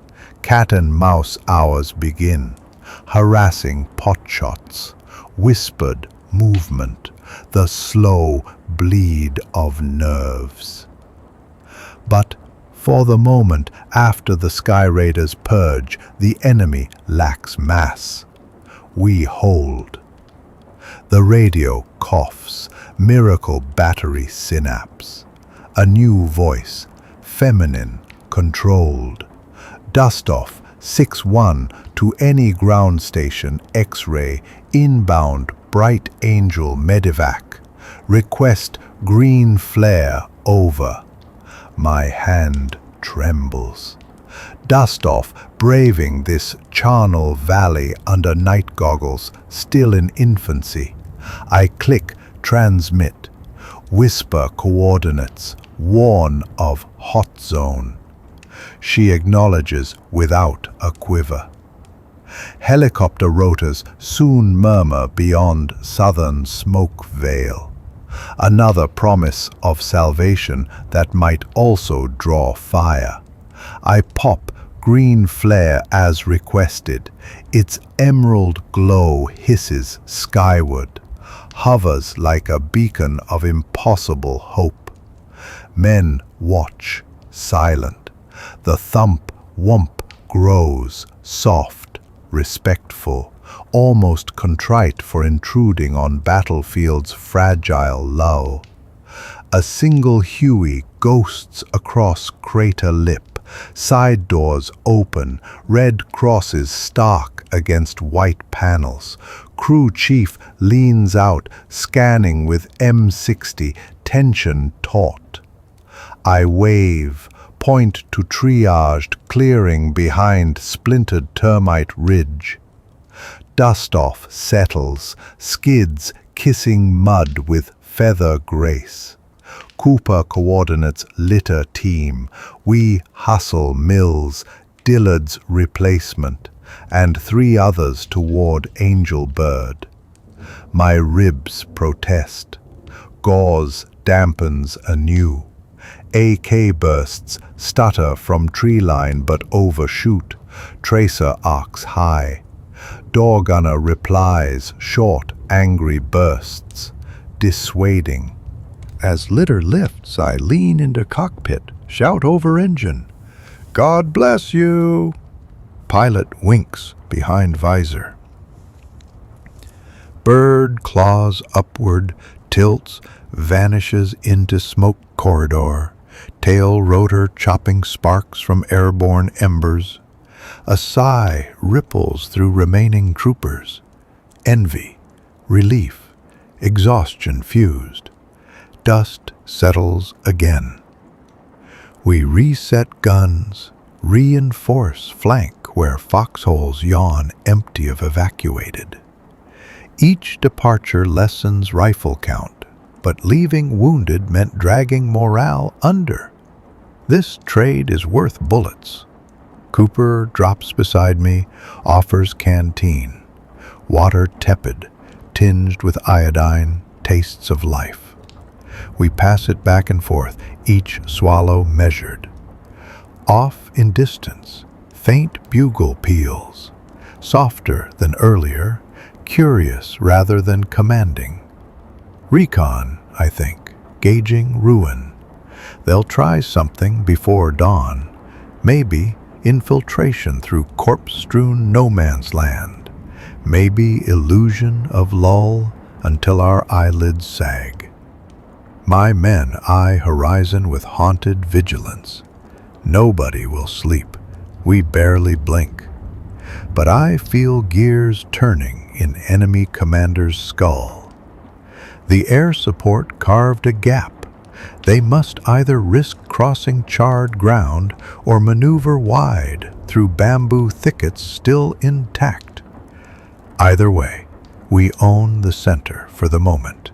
Tenuous dominion, purchased by aviation fuel and 20mm shells. Radio battery flickers again, drops to nothing, then returns in faint heartbeat. I pat the casing like a wounded friend. Hold on, buddy. Dawn's not far. Beside us, the firewall smolders, collapsing trees in periodic crashes that mimic distant thunder. Sparks drift upward like escaping souls, swirling into night where sky raiders have already throttled for home. Their work done, our work paused. The valley breathes heavy, wounded animal waiting for next spear. I glance at watch, 2259. Every second crawls. I check rifle chamber, thumb safety, scan smoke gap. Cooper mirrors. Around us, men tighten helmet straps, adjust slings, whisper mantras. The lull after close air support glows hot and fragile, like cooled lava ready to crack. Out there, beyond burning stumps and green-lit haze, unseen boots scrape charred earth, testing for purchase. Soon, flares will gutter out, shadows will swell, and the night that fire could not conquer will reclaim ground 1 inch at a time. I tighten bandage, flex braced ribs, till pain flares white, welcoming it, proof I remain tethered to this moment. Thoughtful, the sky overhead shows a faint paling near eastern rim, illusion perhaps, or wishful eyesight. Still, I focus on it, breathe around pain, and wait for the jungle's next question, for whatever courage still hides in marrow, for the blessed or brutal hour that will shove this night into memory. Until then, the hook left by the sky raider's roar dangles in our chests, a reminder that somewhere above the smoke, cooler air exists, and strangers with call signs and Texas drawls are willing to dive through darkness to answer voices crackling with desperation. Determined, that knowledge plants a small fire deeper than napalm can burn, and as long as it glows, we match the jungle's stare with our own. It's remarkable how a battlefield can go from full-throated fury to a hush so fragile you're afraid even your pulse might break it. After the sky raiders claw back into the clouds, the roar of their engines is sucked away. What's left sounds impossibly small. An ember crackling, a boot scuff, the soft, wet click of Doc Harris rewrapping a tourniquet. The jungle itself seems to hesitate, as if weighing whether to finish us now or let the long night do the job. I force my legs up, wading through knee-deep char and churned mud to check the line. Every step hurts. Splintered rib grinds when I twist. Bayonet slice stings like ice, but pain's the metronome that keeps me awake. The perimeter we hold is barely a crescent anymore. Open to the north where napalm flattened trees into smoking pickup sticks. Cooper and a pair of riflemen crouch there, staking new trip flares into damp earth. The chemical pellets fizz a little on contact, too wet, but they'll still torch bright if disturbed. I kneel beside Cooper, whisper, "Strain need more claymores?" He shrugs. Empty pouch is answer enough. We compromise with scavenged grenades wired as improvised bouncers. Crude, ugly, better than nothing. Cicadas gather courage and restart their buzz, first one, then another, until their layered drone smooths over the ragged concert of distant fires. The noise comforts me. It means no one is creeping close enough to spook them. Yet. A breeze pushes smoke west, exposing the night sky in ragged strips. Stars shimmer, hard, diamond bright, nothing like the gentle pinpricks back home. I catch Orion's belt tilted on its side. Dad used to point it out during autumn bonfires. Funny how memory ambushes you harder than any ambush patrol. Sergeant Patel from Bravo limps over, M79 dangling. He reports his side down to 7 effectives, 4 wounded. Wants permission to collapse inward another 10 yards. I nod. Pull him in slow. Leave at least one man with a flare in that outer foxhole so Charlie can't just walk up and take it. He nods back.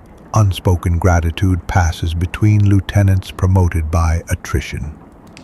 Nearby, Private Peters still hums whatever tune he latched onto. Quiet, shaky. He jerks each time a branch cracks within firelight's edge, but keeps humming anyway, as though music is all that keeps his sanity from leaking out his sleeve. I squat by him. Water?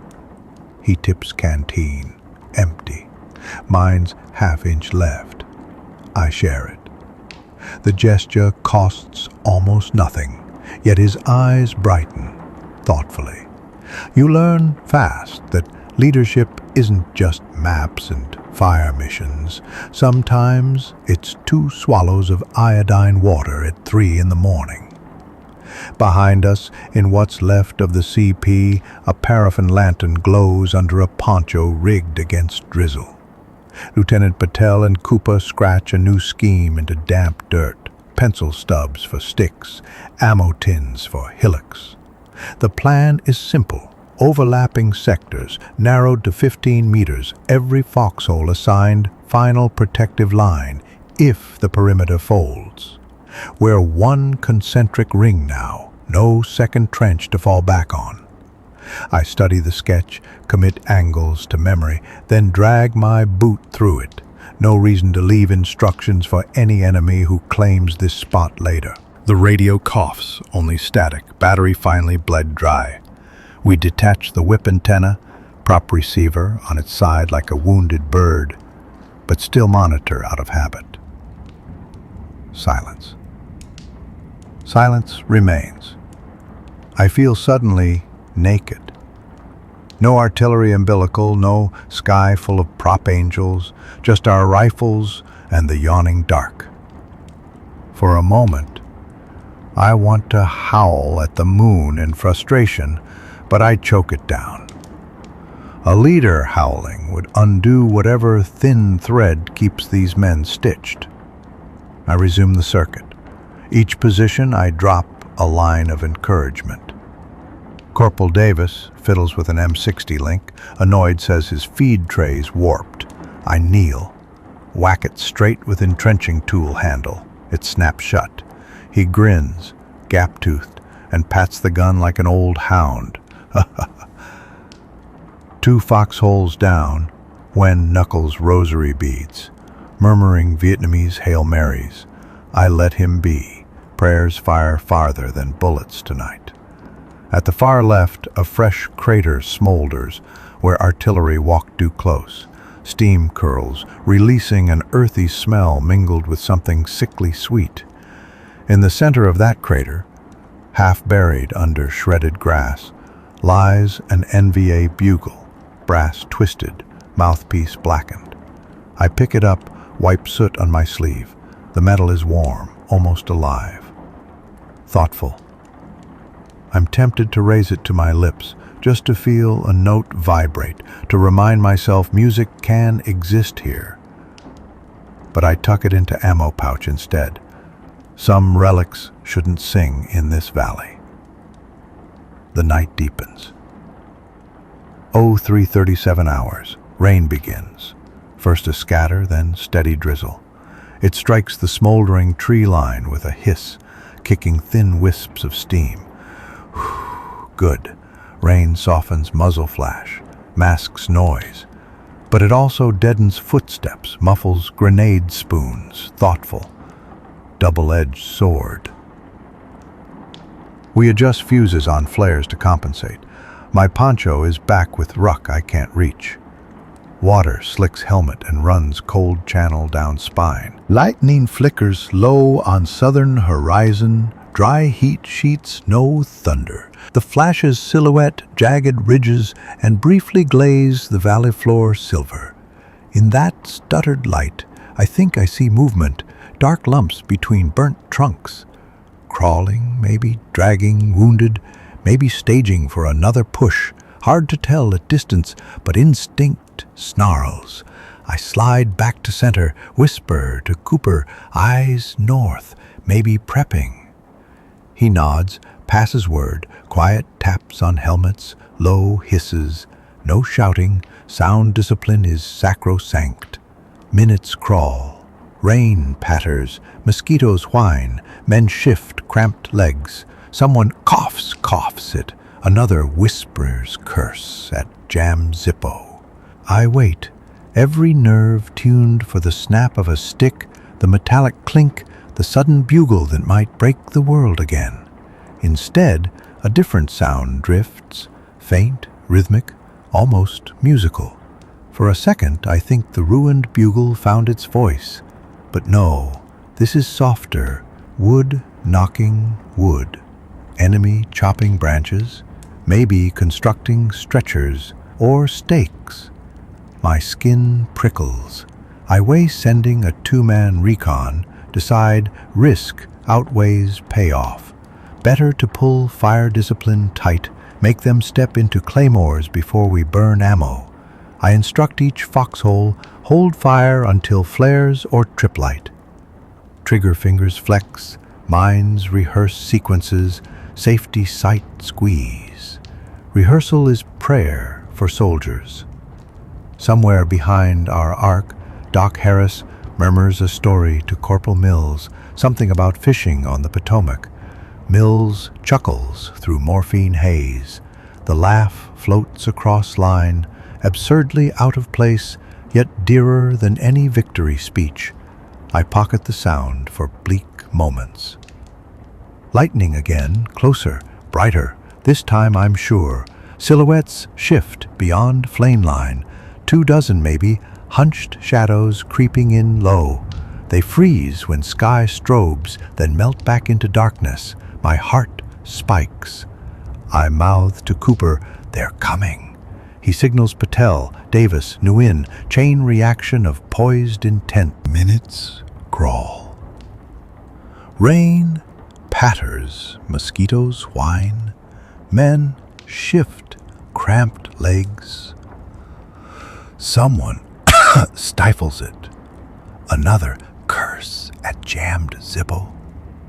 I wait, every nerve tuned for the snap of a stick, the metallic clink, the sudden bugle that might break the world again.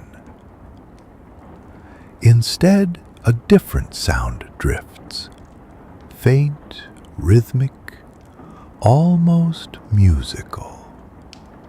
For a second, I think the ruined bugle found its voice. But no, this is softer, wood knocking wood.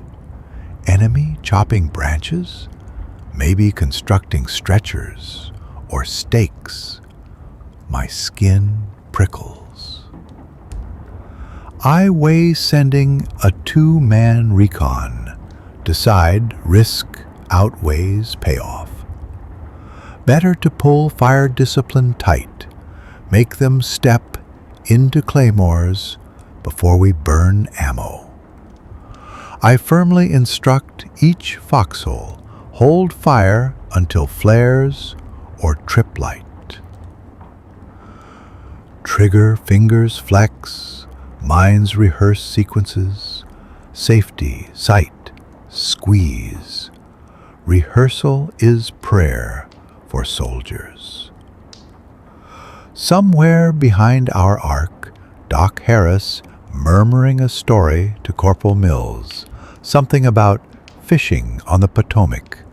Mills through morphine haze. The laugh floats across line, absurdly out of place, yet dearer than any victory speech. I pocket the sound for bleak moments. Lightning again, closer, brighter. This time I'm sure, silhouettes shift beyond flame line, 24 maybe, hunched shadows, creeping in low. They freeze when sky strobes, then melt back into darkness. My heart spikes. I whispers mouth to Cooper, "They're coming." He signals Patel, Davis, Nguyen, chain reaction of poised intent. Seconds drag, rain intensifies, drumming helmets like impatient fingers on tin. Then, a dull pop, east side. Trip flare ignites, brilliant white, searing through curtain of night. In its glare, enemy forms sharpen, crouched soldiers mid-stride, rifles raised, eyes wide in sudden exposure. For heartbeat, they're statues. Cooper's M60 shatters the stillness. Tracer lances forth. Along entire crescent, noise returns in avalanche. Shouting, gunshots, ricochets. Claymore detonates left, blasting a cone that vaporizes grass and men alike. I pivot my M16, squeeze controlled bursts. One figure drops, another spins. Rain mingles with gun oil, spattering face. The flare sizzles out, plunging line back into murk. Muzzle flashes now the only light, strobing images. Cooper clearing jam, Patel reloading grenades, Davis squeezing belt into feed tray. Enemy fire answers, sporadic but aimed.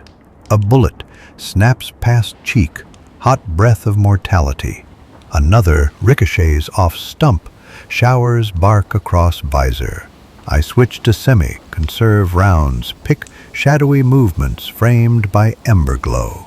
Each press of trigger feels deliberative, final. One target collapses, clutching stomach. Another crawls, still firing. It's not glorious, just necessary. Then through rain, a single bugle note wavers, cracked and off-key, yet defiantly loud. It rises, trembles, falters. I realize it's not theirs, it's ours. Private Nguyen stands half-exposed, trumpet of brass he salvaged from crater pressed to lips. He blows again. Another, an imitation of cavalry charge call. Insane, suicidal, brilliant. Enemy silhouettes hesitate, confusion rippling. Our men, hearing the unexpected rally, whoop a guttural cheer and double their rate of fire. I yank Mwen down just as return volley shreds leaves overhead. He grins, eyes gleaming fierce. "They think more of us come," he whispers. Maybe so, or maybe they just think we're crazy enough to push forward. Either way, the advance stalls. Figures retreat toward the tree line, dragging wounded, ducking bursts. Rain drowns their footfalls. Phantoms vanish. We fire after them until magazines rattle empty. I call ceasefire. Silence tumbles back, punctuated by drips from helmet rims and distant crackle of retreating brush fires. Another flare tossed skyward reveals no fresh movement. Just littered bodies glistening wet, steam coiling like ghosts, breaths release. I slide down trench wall, ribs shrieking. Cooper joins, hand shaking as he feeds new belt into the 60. He, Nguyen's bugle. Damn fool saved our bacon. I nod, smiling despite fatigue. Watch shows 049. Dawn no longer theoretical, it's on final approach. Rain eases, leaving scents sharper. Wet ash, exposed earth, cordite residue mingled with sweet, sour decay. I stand, slow, unsteady, survey our battered line. We held, again. But holding is only half the game. Dawn will bring clearer sight. For them and for us. Their commander may trade night charges for dawn mortar barrage, followed by whatever reserves he's yet to spend. And we've bled nearly down to bone, ammunition scant, grenades gone, artillery silent without radio juice. I walk to CP Poncho, dig into pack, pull last 2 batteries, swap them into radio, pray contacts stay dry. Indicator nudges green for 1 glorious heartbeat. Then settles amber. Enough for 1, maybe 2, calls. I clench handset, resolve forming like lightning made solid. As eastern sky grays, outlines of mountains sharpen, and with them the silhouettes of possibilities. Reinforcements promised at first light? Or another wave of bayonets racing the sun? I can't know. But the decision crystallizes. If they charge at dawn, I'll spend the radio's dying breath on fire mission danger close, closer than any before. Invite artillery to share our foxholes if that's what keeps enemy out. I close eyes, inhale damp air. Let the jungle racket seep into lungs. Cicadas change pitch. Morning chorus edging aside night. Somewhere in charred mess, a rooster crows, absurd ambassador of normal life. Men rustle, checking weapons, faces ghost pale under pre-dawn glow. We meet gazes, no speeches needed. They know.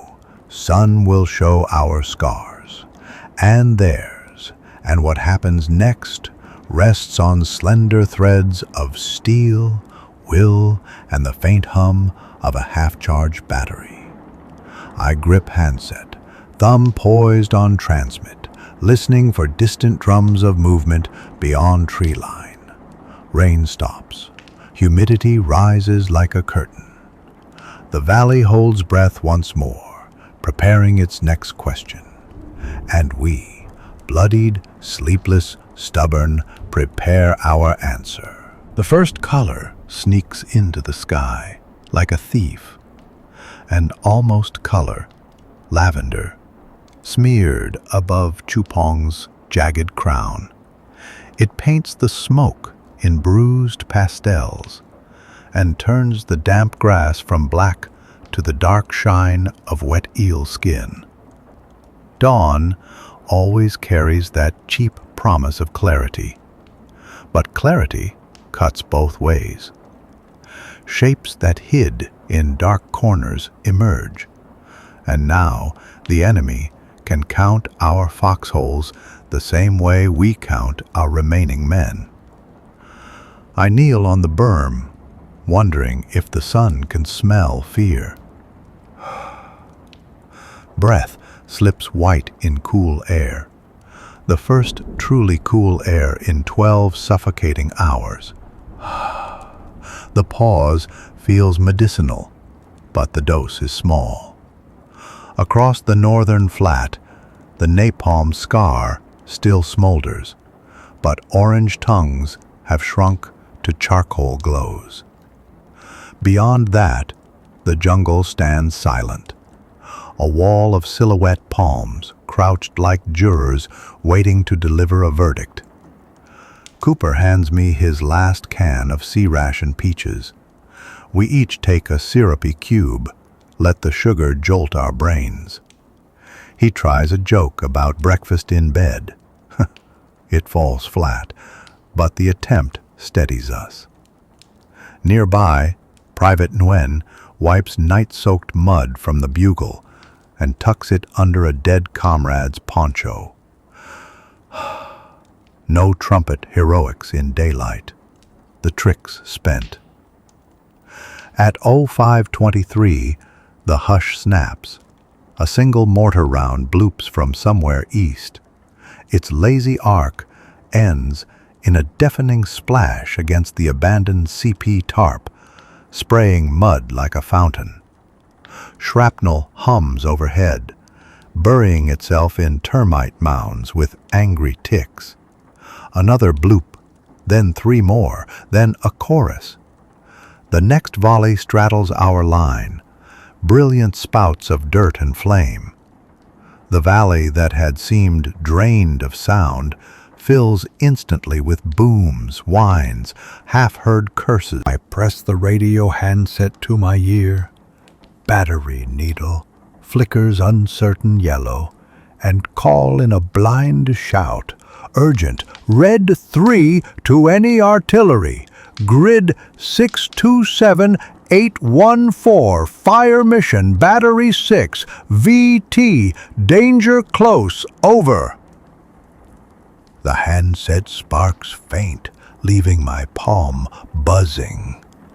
Short pause, silence, then a whisper like a match strike.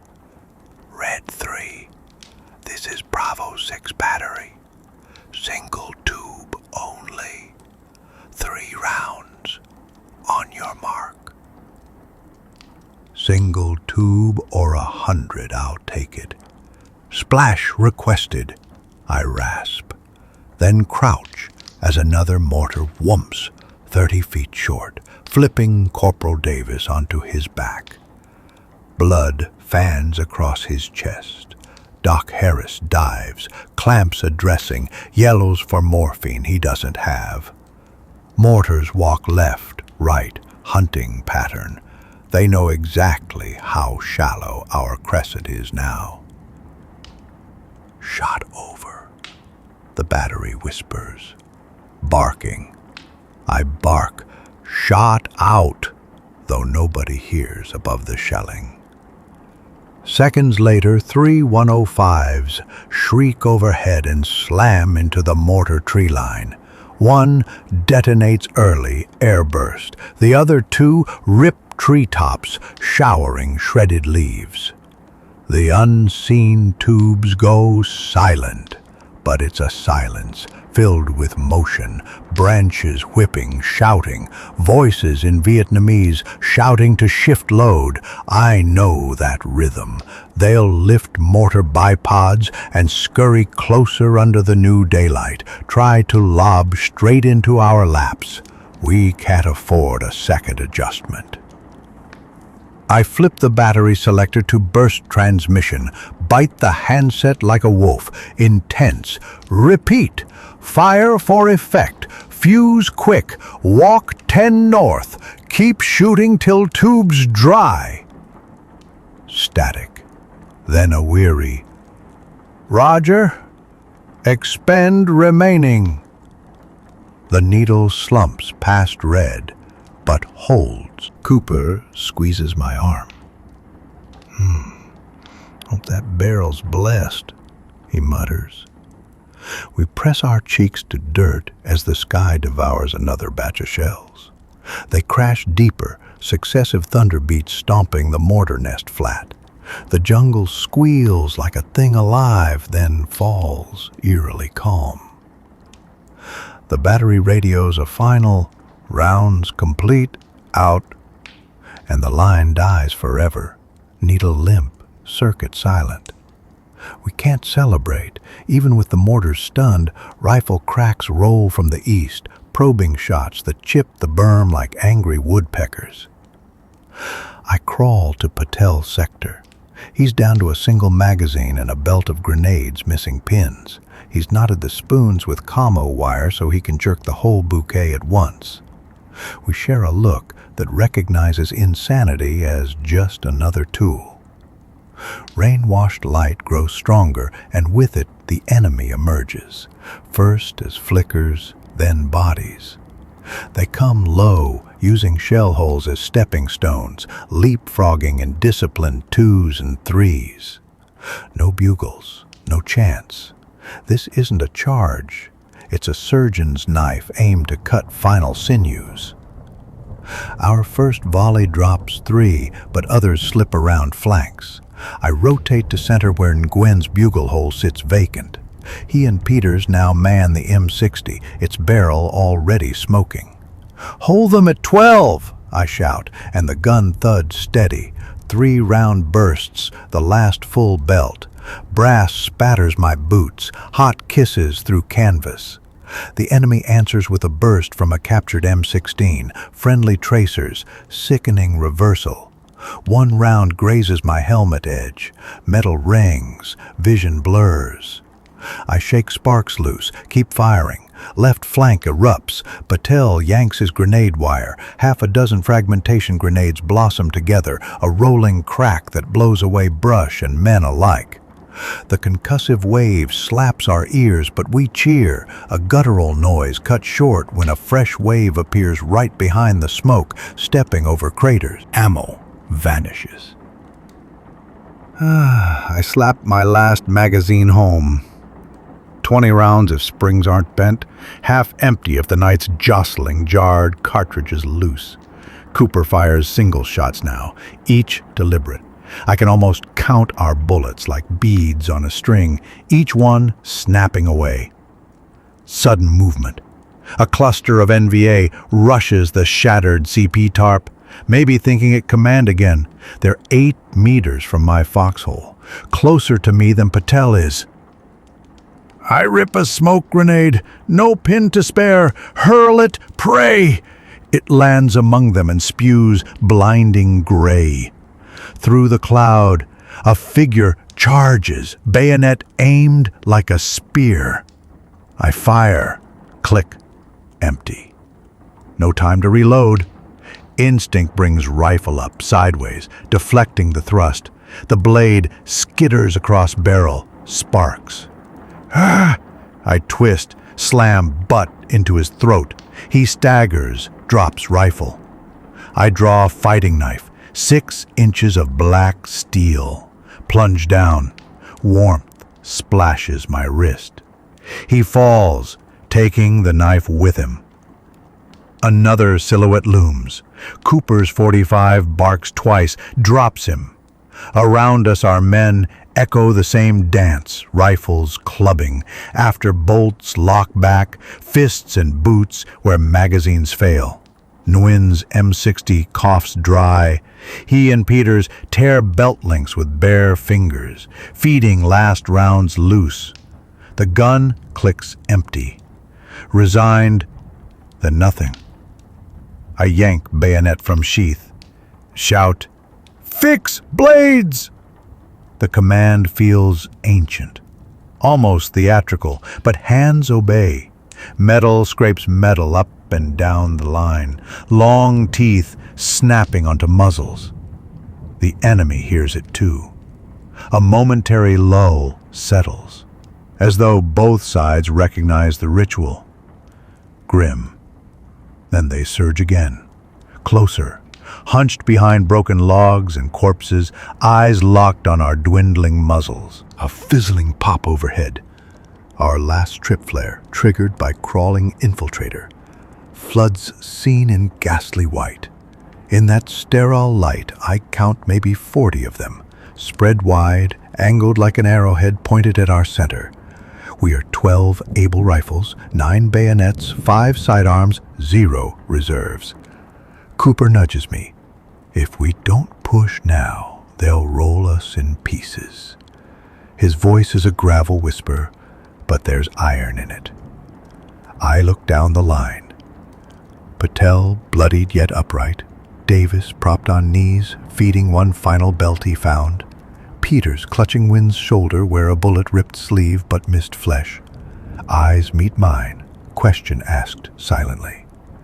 I suck wet air, taste smoke, nod once. On my mark, we go, straight through their center. Keep swinging, don't stop till you hit jungle. Anyone down becomes anchor. The rest flow around. Do it fast, yell like banshees. Patel grins feral. Cooper chambers one in the scavenged AK. No bayonet lug, but barrel itself will do. I pull my own knife free, reverse grip. A distant part of me watches, astonished, as reason yields to something rawer, older than tactics. The last stand won't be on our knees. It will be on our feet, steel first. I raise rifle above head, voice raw. Cavalry, forward! Feet kick mud, lungs roar. Sunrise flares behind us, turning blades to molten gold as we surge over the berm into the teeth of their line. We vault the berm like schoolyard kids dare jumping a fence. Except the playground here is soaked in blood and ringing with gunfire. My boots find slick purchase on churned mud, slide, recover, then drive forward in a sprint that rips stitches across my ribs.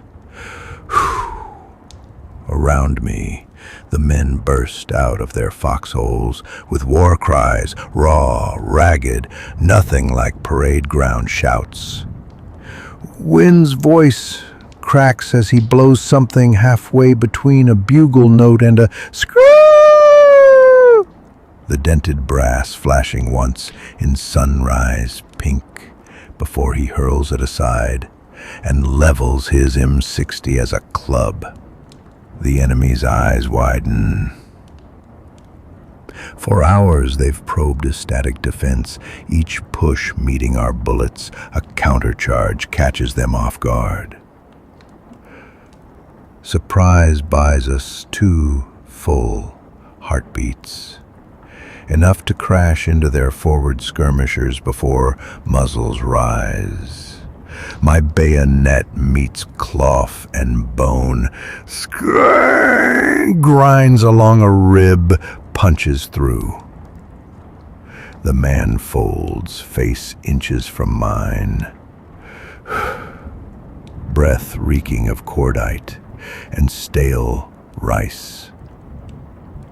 I yank free, blade rings wet as it clears. To my right, Cooper drives the muzzle of his captured AK like a battering ram into an NVA soldier's sternum, then fires point blank. The shot lights the barrel from inside, smoke belching past wood furniture already beginning to char. Cooper shouts for more space. I shoulder past, slashing at another figure darting forward with a trench knife. Our blades clash once, steel sparks, then Patel barrels into him from behind, both men rolling into the grass, fists and knees, and kyaw and scrub, voices in Hindi, English, and Vietnamese melding into one animal snarl. The enemy line buckles at first contact, then stiffens, discipline kicking in. A sergeant in khaki stands atop a shell mound, pistol raised, orders sharp as broken glass. Bullets snap toward us. One clips the rim of my helmet and tears away the camouflage band, sending it fluttering like a dead snake. I drop to a knee, swing rifle up, but there's no round left, just the hollow of a firing pin on nothing. Instinct turns the weapon into a spear. I vault up, drive the bayonet through the sergeant's thigh. He shrieks, pistol firing skyward. I twist, feel cartilage give, then wrench free as Cooper finishes him with a burst. We keep pushing, no time to catalog kills. Every pace forward means their riflemen inside our perimeter are now behind us, disoriented. I shout, "Break the wedge, left and right!" Peters and two others veer off, carving flanks so the mass of us doesn't bottleneck. Rain-damp grass parts under boots, splattering mud high on fatigues. Somewhere a claymore, ours, goes off with a muffled crack, probably tripped by retreating sappers. The blast showers us with grit that feels oddly encouraging, like our own ghosts cheering. The sun crests the ridgeline, rays cutting through smoke and golden lances. In that charged light, I see the scope of our gamble, a knot of maybe 40 NVA in staggered echelons, more filtering from the ruined tree line beyond. They expected to finish us with knives at close quarters. Now we're inside their formation, chaos reversed. Some drop packs and run, others spin to fight. One rushes with entrenching tool raised, square blade glinting. I parry with rifle stock, hear bone cracks as Cooper's .45 hammers him from the flank. Behind, Patel's grenade bouquet ignites, delayed fuse he rigged to spare himself. It erupts in concentric pops, shredding bamboo stubs, sending jagged shards onto my back like hail. The concussion kicks dust across morning light, briefly painting everyone in silhouettes. Ghost platoon, frozen mid-lunge. Sound telescopes. Cicadas crescendo, mingling with panting lungs. Clink of steel on steel. Wet suck of bayonets withdrawing. My ears ring so hard, voices smear. Yet I catch a distant roar, familiar percussion of twin-bladed rotors. Hueys. Reinforcements? Medevac? Doesn't matter yet. This ground must be clear before skids touch. Drive them, I bellow, voice raw as gravel. We surge again. Peters swings the empty M60 like a scythe, brass frames smashing skulls with sickening thunk. Nguyen shoulders a fallen AK, fires short bursts. The recoil jerks, but he rides it.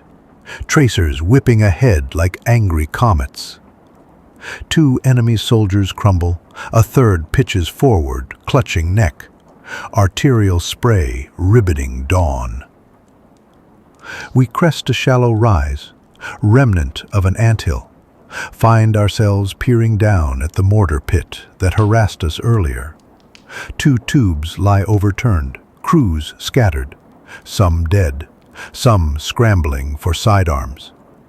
Rage narrows my vision to a pinpoint. I leap, bayonet first. The nearest gunner raises hands, mouth forming plea. I shoulder him aside, stomp a mortar round still in its crate. Another crewman points pistol. Too slow. Cooper's AK chatters, carving red blossoms across his chest. I swing, grab mortar bipod, yank, feel ligaments in shoulder protest, but metal yields. We heave the tube sideways, sending it rolling into a shell crater, half full of rainwater and blood. Nguyen kicks ammo box after it, then tosses a smoke grenade. No pin, just spite. It splashes, hisses purple, an epitaph. Gunfire thins, enemy pulling back, no longer sure where front line lives. Some melt into underbrush, others retreat toward ridge where a new line forms. We pursue 5, maybe 6 paces, enough to guarantee distance. Then I shouts, "Halt!" We can't chase too far or risk encirclement. The goal was shock, not suicide. We fan out, rifles scavenged, bayonets red and glistening. Dawn light turns battlefield into haunted orchard, burnt trunks, bodies draped like rotten fruit, smoke curling from shell craters. The air tastes of pennies and wet clay. I count heads. 11 of us stand. 2 wounded hobble but upright. Patel supported by Davis, though his thigh bleeds through makeshift bandage. We left foxholes behind, but so did the enemy. They're farther from our survivors now, line redrawn. Rotor thunder grows louder, slipping over treetops. A flight of Hueys in echelon, olive-drab hulks shimmering in morning haze. Door gunners rake the ridge, their tracers sizzling bright paths. The enemy scrambles for cover, sudden storm of lead scattering any thought of counter-organizing.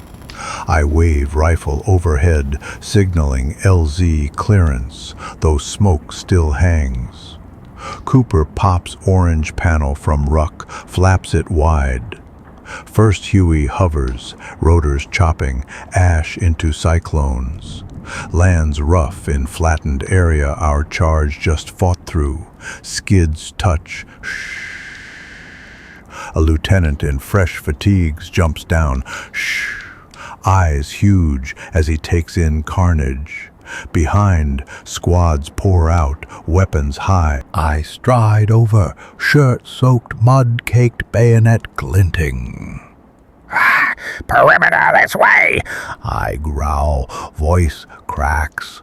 He nods, motions men to leapfrog forward. Their faces are pale but determined. The shock of first contact will come. Right now, they believe our courage transferred via blood splatter on their boots. Another Huey lands, medics hopping to gather, wounded we couldn't spare to move. Doc Harris waves them to Mills, who still clings to life. The sight of red crosses and green fatigues mingling amid smoke-laced sunrise slams unexpected weight into my chest. Something like hope. Heavy and breathtaking, yet battle isn't done. Beyond ridge, AK bursts jab defiantly. Enemy machine gun opens, slugs sparking hull of outbound Huey. Door gunner swings minigun, answers with liquid roar. Sky fills with brass rain. I grab new arrival lieutenant by vest, urgent, commanding. Secure mop-up line 50 meters forward, clear left quadrant, enemy regrouping there. He nods, shouts, orders. His platoon fans out. Their footsteps thud past the mortar pit we wrecked, over bodies still steaming. Some gag at smell, others step careful. War's welcome gift basket.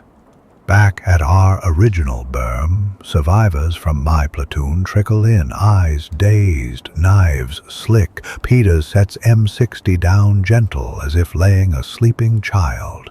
Gwyn kneels, wipes blade on tattered sleeve, and murmurs prayer for both sides. English words tangled with Vietnamese cadence. Rain ceased, but droplets shake loose from leaves under rotor wash, pattering helmets like applause. I look to Cooper. He leans on rifle, face a mask of exhaustion. But when our eyes meet, a grin splits through grime. No words. The grin says, "We did not break." The enemy threw night and steel and fear, and still we stand upright in the growing light. Behind us rotor blades pick up, Hueys lifting, one by one, leaving fresh boots and hauling away our wounded. Dust swirls, mixing with morning mist. I watch the last bird climb, silhouette shrinking against a sun now firm on horizon, bright, indifferent, new day chiseled in gold. Around ridge, sporadic shooting lingers, but it's moving away, fading. Enemy pulling back deeper into the massif. Whether they retreat or regroup is tomorrow's worry. For this breath, the valley falls quieter than it's been since yesterday noon. Cicadas resume full chorus, unmothered. I spit dirt, taste copper, and let shoulders sag. Knife still clenched in hand, I pry fingers open, drop it into mud where crimson water laps blade. A symbol left for the valley, resolute. This is the line we would not yield. Bayonet counterattack complete. Though cost tallies in empty magazines and names I'll write later.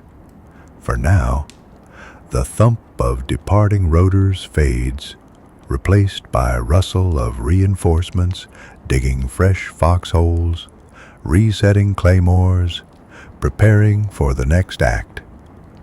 I turn toward their work, because a lieutenant's job after surviving the impossible is to pretend tomorrow is manageable.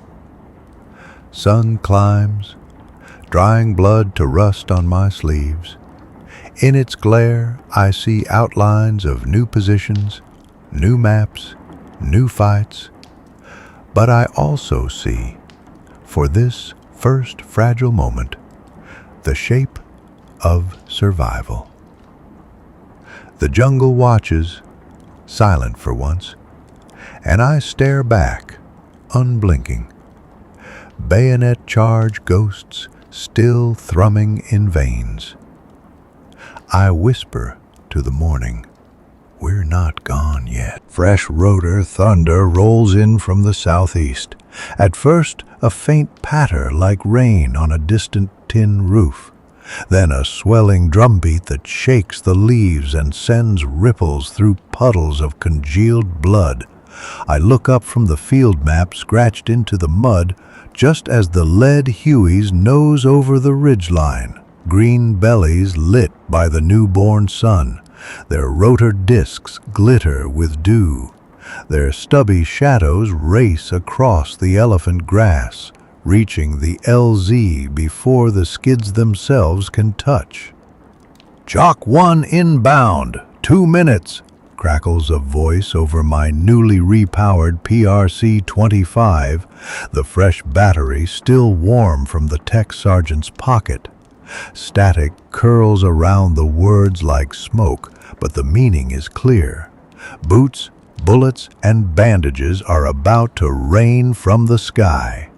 I rise gingerly, ribs protesting, to wave the orange panel again. Cooper stands beside me, teeth clenched on an unlit cigarette he keeps forgetting to light. His glasses are gone for good now, lost somewhere in the bayonet frenzy. He squints into the rotor wash but never complains. Around us, the remnants of my platoon plus Patel's few stragglers have pulled back into a rough horseshoe north of the old CP. We've staked bright VS-17 panels at the corners and popped green smoke that twists into the updrafts like a rattlesnake of color. The first Huey flares, Skids hit hard, bounce, then settle, engines screaming in the thicker morning air. Door gunner sweeps his M60 left and right, probing, but the only movement nearby is the steam rising off shattered termite mounds. A squad from Charlie Company spills out, 11 men in crisp jungle fatigues, faces pale beneath brand new helmet covers. Their rucks look heavier than they do. They trot across the churned earth, boots splashing where last night's rain has pooled in shell holes. I point them toward the northeast berm, where Peters and Nguyen are resetting claymores with trembling hands. A second bird floats in behind the first, followed by a third, blades overlapping in a concert of thunder. The valley air fills with that sweet and sour perfume of avgas, exhaust, and crushed grass, a smell that somehow says relief. Each touchdown adds another slab of fresh muscle to our paper-thin line. I count helmets by habit, 42, 56, 74. Enough to double our fighting strength, not enough to feel safe. Lieutenant! A captain in immaculate Nomex gloves hops off the last bird, headset still clamped over one ear. He shoulders through the rotor wash, dust rippling around his starch-straight trousers. Captain Holbrook, Charlie Company. Battalion shifted me here to stabilize your sector. His voice cuts crisp, the kind that expects things to move because it told them to. I salute quick, no time for formalities. LZ still hot on the east and north. Enemy probed before dawn, fell back when our countercharge hit. We've got dead space beyond that tree line and at least one heavy gun still out there. I jab the map with a grease pencil, mud flaking. Holbrook scans the terrain, nostrils pinching at the stench of napalm and cheap latrine pits churned open by shells. Decisively, Roger that. We'll anchor here and extend left to link with Bravo's remnant. He flicks the pencil back, a baton in an orchestra of violence. Inquiring. Any artillery? Wearily. One tube left at FSB Falcon, slow but accurate. Air's your better lash. Sky Raiders burned plenty of brush an hour ago. I don't mention how close their fires crept. No need to rattle him with our near suicides. Behind us, a resupply slick hovers just long enough for crew chiefs to heave out crates, ammunition first, then water cans, then a battered field radio wrapped in ponchos. The bird bounces, lifts, banks away with a howl. Cicadas that had gone silent in the rotor noise surge back full volume, protesting the sudden stillness. We pry open ammo crates, belts of 7.62, bandoliers of M16 magazines still greasy with cosmoline. Men swarm them like ants on sugar. Cooper finally finds a match, lights his cigarette off the hot barrel of a discarded AK. Inhales as though the smoke alone keeps him vertical. While Charlie Company fans out, Doc Harris shepherds fresh medics to our triage pit. Mills is gone, evacuated in the first wave. Now the new docs tend to Patel's gashed thigh and Davis's punctured lung.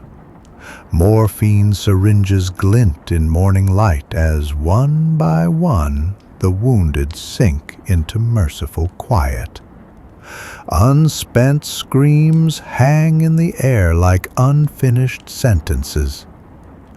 On the radio, Holbrook coordinates a gunship orbit. 2 slicks rigged with rockets and miniguns, their rotors appear above the ash line, lazy circles in the sky, hunting for muzzle flashes. I key the mic. Urgent. Gator 6, this is Red 3, adjust search 50 meters north of Yellow Smoke, suspected machine gun nest under split leaf palm. Static responds. Then the gunships dive. 20mm tracers stitch the tree line, the whir blurring into a single angry note. A plume of dirt and shredded foliage leaps high, followed by a secondary explosion. Maybe an ammo case, maybe buried mortar rounds cooking off. Either way, that corner of jungle exhales a black column and goes still. Charlie Company's 1st Platoon starts digging new foxholes where the gunships just cleared. Their entrenching tools bite wet soil. Metal clinks, rhythmic as a metronome. The sound makes my arms ache in sympathy. My own shovel feels welded to its sheath after a night of frantic digging. Patel limps over on a borrowed crutch, bandage blooming crimson. Saw their flag on the ridge when we charged. 33rd Regiment, if I wasn't hallucinating. He nods at the burning tree line. They might have pulled back to link with the 66th up the slopes. I scan the massif, mist clinging to limestone faces, sunlight catching pockets of red soil where vegetation burned off. Hard to imagine entire battalions snake coiling up there, but intelligence said as much. If they mass again, daylight or not, they'll try to roll us before artillery can displace forward. We need guns on this LZ yesterday. Holbrook agrees. He unclips his handset, calls battalion. Request permission to bring in 105s by sling load, ASAP. He receives a garbled acknowledgement. Paperwork can wait when bayonets are still wet. The supply slicks return with sling-roped pallets, crates of water, more ammo, sea rations, even a bundle of poncho rolls. One lands with a thump. The straps snap. Tins of ham and eggs scatter like silver bricks. Men cheer at the sight of something edible that isn't peanut butter and hardtack. I snag a tin, slide the P-38 under the lid, eat cold meat that tastes of aluminum and relief. Noise ebbs enough that the valley's silence feels wrong. I walk the perimeter again, foxholes now doubled in depth, fresh claymores daisy-chained on the flanks. The new guys dig with gusto. Their shovels fling dirt into neat berms. They haven't seen the enemy's eyes up close yet. They dig anyway, maybe sensing ghosts watching. Wynn stands sentry beside the ruined mortar pit, his newly issued M16 resting across stacked sandbags. He nods as I pass, tension gone from his shoulders now that rounds sit full in each magazine.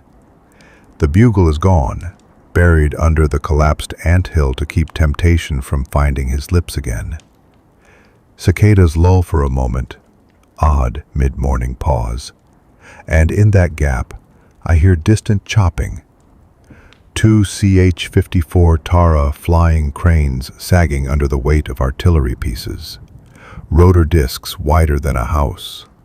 They lumber in, engines laboring, each carrying a 105 howitzer dangling like a hunter's prize stag. The cranes set them down on the smoking clearing with astonishing grace, cables slackening as crewmen dash forward to guide trails to earth. Dust swirls in miniature cyclones around the white stars painted on the gun shields. Within minutes, red-leg crews swarm, swinging spades into the ground, anchoring trails, laying azimuths. The guttural clank of breeches opening rings like carnival music to my ears. The promise of steel answering steel. A sergeant from the battery salutes me with grease-smeared fingers. Confident. "Be firing in 20, sir. Only 20 rounds per tube till we get the ammo birds." Firmly, 20 will do, I tell him, and mean it. Holbrook motions me to his side. We kneel over a fresh topo map, weighted with rifle bolts. Serious.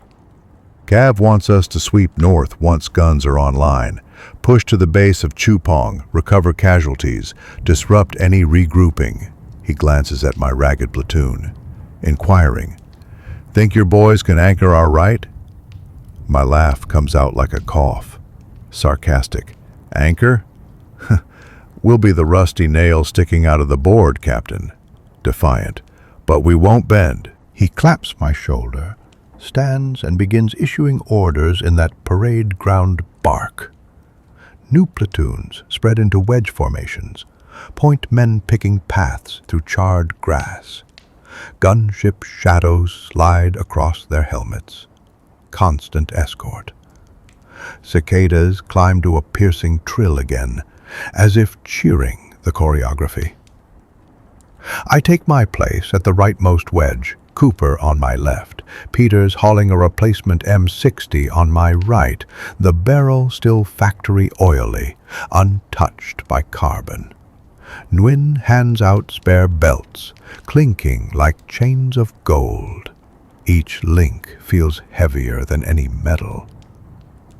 Behind us, the artillery coughs its first round, just a registration, but the shock wave slaps the small of my back like a father's firm approval. A second shell follows, then a third, walking the ridgeline ahead of the sweep. Leaves leap from trees in green fountains. Birds erupt in panicked spirals. The smell of fresh explosive drifts sharp and oddly clean after the night's napalm stench. Holbrook raises an arm, sweeps it forward. The line of 70-odd men starts north, boots sinking into mud still warm from last night's fires. Sun climbs higher, baking humidity back out of the earth. Sweat blossoms under helmets before we're 50 paces past the berm. Cicadas fall in behind us. Their drone the marching cadence nobody asked for.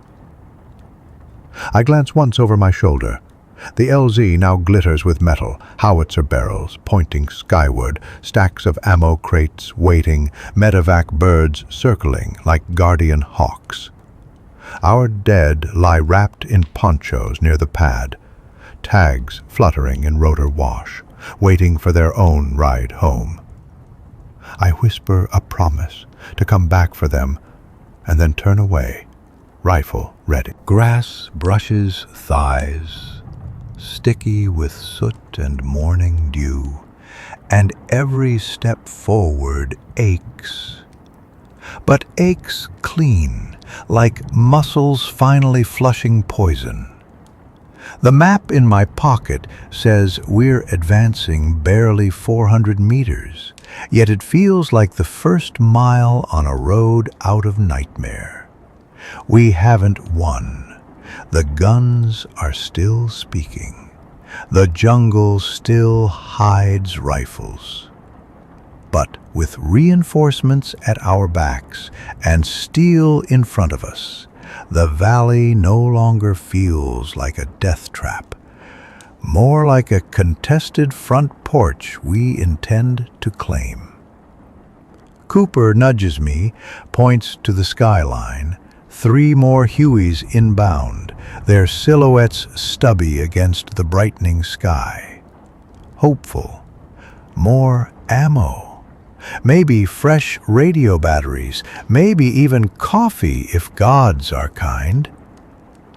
The rotors whump louder, mixing with the howl of outgoing artillery and the steady buzz of insects.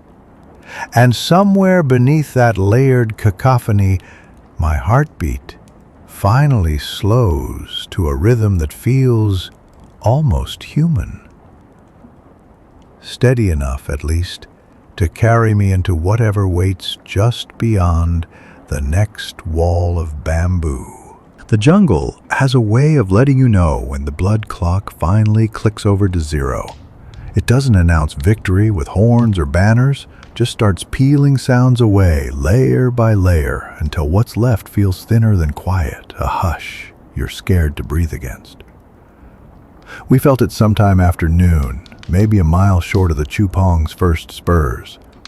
1 minute, artillery rounds were slicing treetops ahead of us, gunships strafing anything that twitched. The next, the battery's tubes chuffed off their last powder smoke, engines throttled down, and the valley seemed to inhale.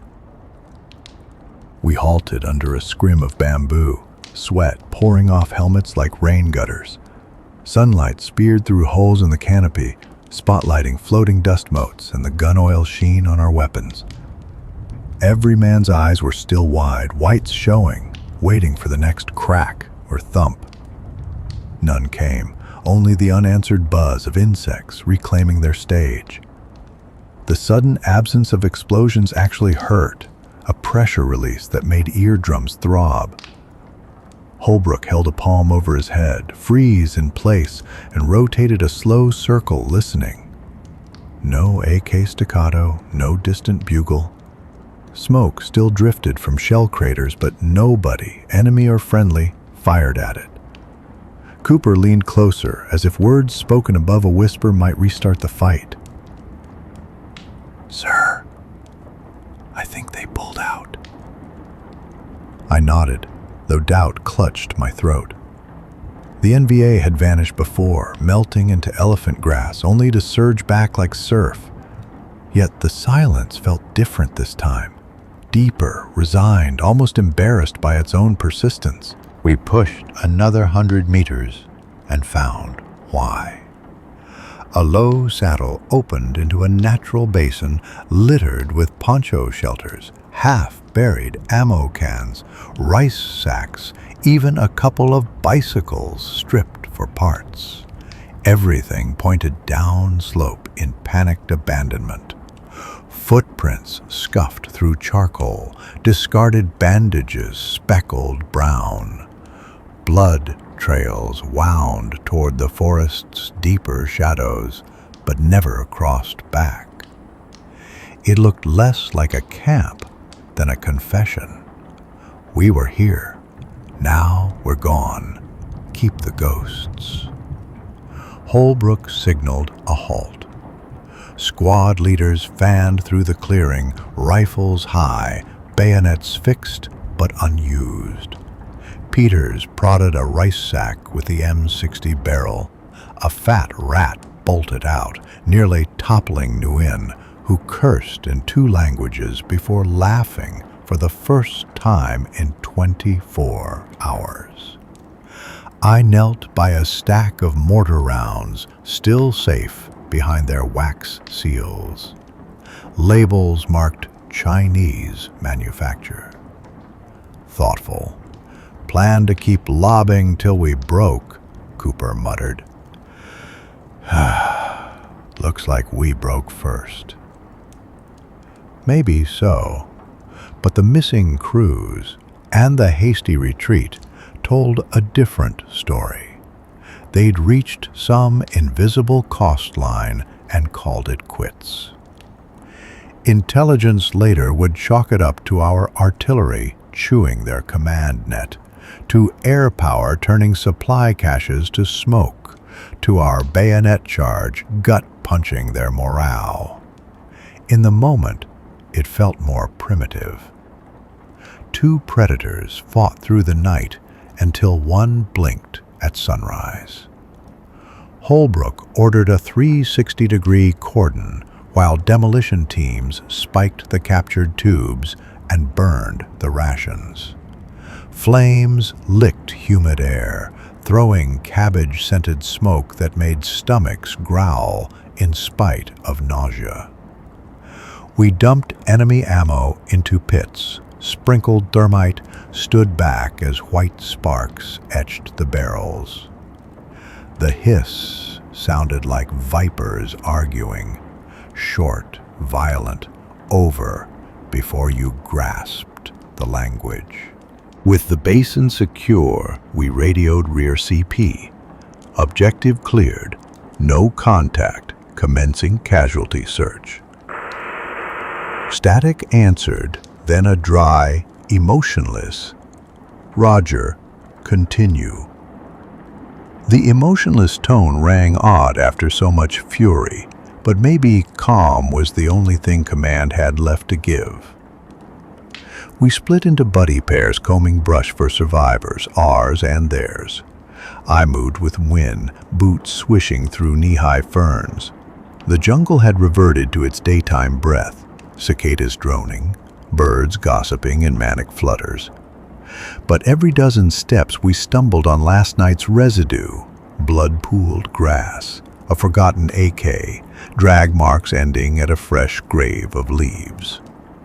At a shallow ravine we found 2 of our missing radio men, faces gray, dog tags already twisted free by some passing hand. Win knelt, closed eyelids, whispered a prayer in the cadence of Saigon cathedral bells. I placed a red smoke grenade beside them for the graves team and moved on, throat sandpaper. Farther downslope, a faint whimper led us to an NVA private, maybe 17, half buried under palm fronds. Shrapnel had chewed his calf, turning boot and trouser into a single crusted lump. He tried to lift an empty pistol at our approach, then sagged, tears cutting clean tracks through powder grime. Win called Doc Harris on the handset. While we waited, I squatted, offered the boy my canteen. He stared, puzzled, as if I'd handed him the moon. I tilted water to his lips. He, swallowed, whispered something. Maybe, come on. I answered, softly, Kong Ka Chi, the only polite Vietnamese I knew. His eyes widened, recognition that the demon from the night also spoke his mother's tongue, however poorly. Doc reached us, injected morphine, wrapped the leg. We radioed for helicopter pickup, but none were free. Priority still lay with our own wounded. So we lashed together a poncho sling. 4 of us carried him uphill, sweat streaking mud into tiger stripes on our arms. Each jostle drew a gasp from his chest, but his hand never let go of the empty pistol, identity heavier than pain. Back at the clearing, medics set up a triage tarp under a handful of cowed banana trees. Friendly and enemy casualties lay side by side, separated only by language and transfusion compatibility. For hours, Doc's section cut, stitched, bandaged. The rest of us dug hasty graves, 1 row for ours, another for theirs, because sun already turned corpses slick and buzzing. We placed rifles as markers till graves registration could do formal honors. By mid-afternoon, the jungle heat climbed to sauna levels again. Teeth of rock shimmered on distant ridges, napalm scars steamed. Yet no gunfire broke the monotony, only axes from engineer platoon felling a tree to sling-load the dead. Someone rigged a field radio to a battery and tuned Saigon civilian broadcasts. Tinny guitar riffs drifted out, absurdly cheerful. No one told him to turn it off. The sound filled a cavity the mortars left behind. Cooper finally lit that cigarette, then another, chain-smoking, until his bandaged hands trembled too much to flick the match. I took the pack, stubbed the flare, bumped his shoulder. You smell worse than the latrine pit. He managed a cracked grin, coughed up black phlegm, and hoarsely said he'd quit tomorrow. We both, dryly chuckles, laughed at the lie. Holbrook got word near dusk. Division brass deemed the valley secure enough to rotate 1st Battalion south for rest. Relief floated through the ranks like morphine, tingling, numb. Helicopters would start lifting out after dark. Artillery crews would stay with Charlie Company to guard the guns. My platoon? We'd be on the 3rd chalk, bodies battered but upright. As sun dipped, painting smoke plumes copper, a final Huey settled to retrieve the NBA prisoners. 2 stretcher cases, 3 walking wounded, plus a stone-faced senior lieutenant who marched aboard without looking left or right. For a second, our eyes met through the rotor wash. His glare held no hate, only exhaustion. The same dull weight I felt behind my own. I raised a hand in a half salute, not to honor, just to acknowledge shared survival. He hesitated, then returned it, palm trembling, before the crew chief shoved him inside. The helicopter lifted, blades whipping dust into funnel clouds. As it banked south, the rotors faded into the wider hush now draped over Ia Drang. Gunships peeled away to refuel. Artillery fell silent in deference to night. Even the cicadas seemed to dim, their chorus slow and ragged like an old record winding down. I stood among stumps and craters, boots sinking in ash-soft dirt, and listened, really listened, to the absence. No rounds snapping overhead, no shouted fire missions, no screams floating through elephant grass. Just wind, flirting with bamboo leaves, and the distant thump of another battalion's war, miles off beyond the massif. My lungs took their first unhurried breath since yesterday afternoon. It tasted of smoke, sweat, and something almost sweet, like the first cool sip of water after a march. Cooper wandered up, gaze on the bruised sky. Think they'll hit us again tonight? I shook my head. Not tonight, maybe not here again at all. They gave what they had. He let the thought sit, then exhaled long. Guns fell silent, he said, as if tasting the phrase. That's something. It was. Silence wasn't peace. We knew patrols would scour the hills tomorrow, and other valleys would catch fire next week. But tonight the rotors rested, the mortars melted, and the jungle, though wounded and smoldering, paused in its endless whisper. I felt weight shift inside my chest, a balance recalibrated between terror and fatigue. The valley still reeked of death, yet each closing cicada chord sounded a little less sinister, almost like nature humming lullabies over graves. I thought of letters home, unwritten, names I'd need to list in stark ink, and the faces of men who'd wake screaming months from now when monsoon rains drummed memories loose. All that waited. For the moment, I simply listened to the hush and let it soak through the ringing chambers of my ears into marrow, raw from recoil. Guns had fallen silent. We were still standing. And the air was finally still enough to let a heartbeat be heard. We spent the next hours moving like archaeologists of our own disaster, cataloging the cost one body at a time. Tags clinked in my hand, warm from sun, soon cold from night, as I knelt over each form, reading names I'd shouted in training fields and mess hall lines. Haskins, Delgado, Dillard. 23 from my roster, then 6 from Patel's.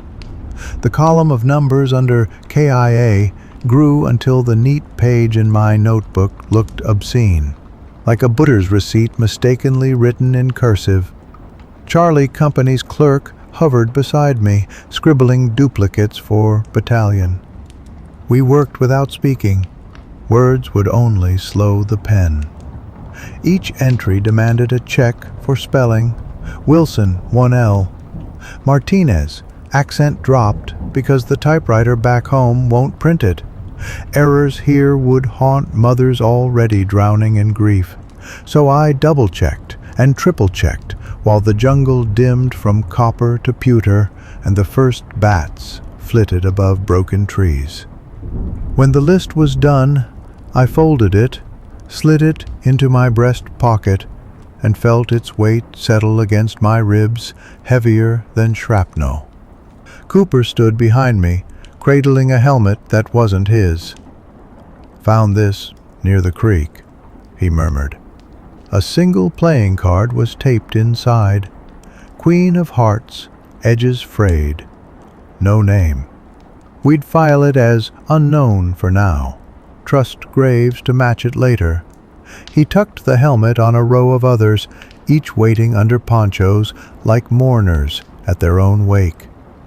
At dusk, the first casualty bird thumped in, red crosses ghost pale in twilight.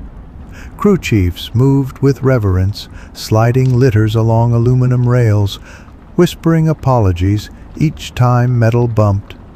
I caught the pilot's eye, a brief nod, nothing more, and watched the Huey lift away, tail rotor slicing silent declarations into the sky, solemnly.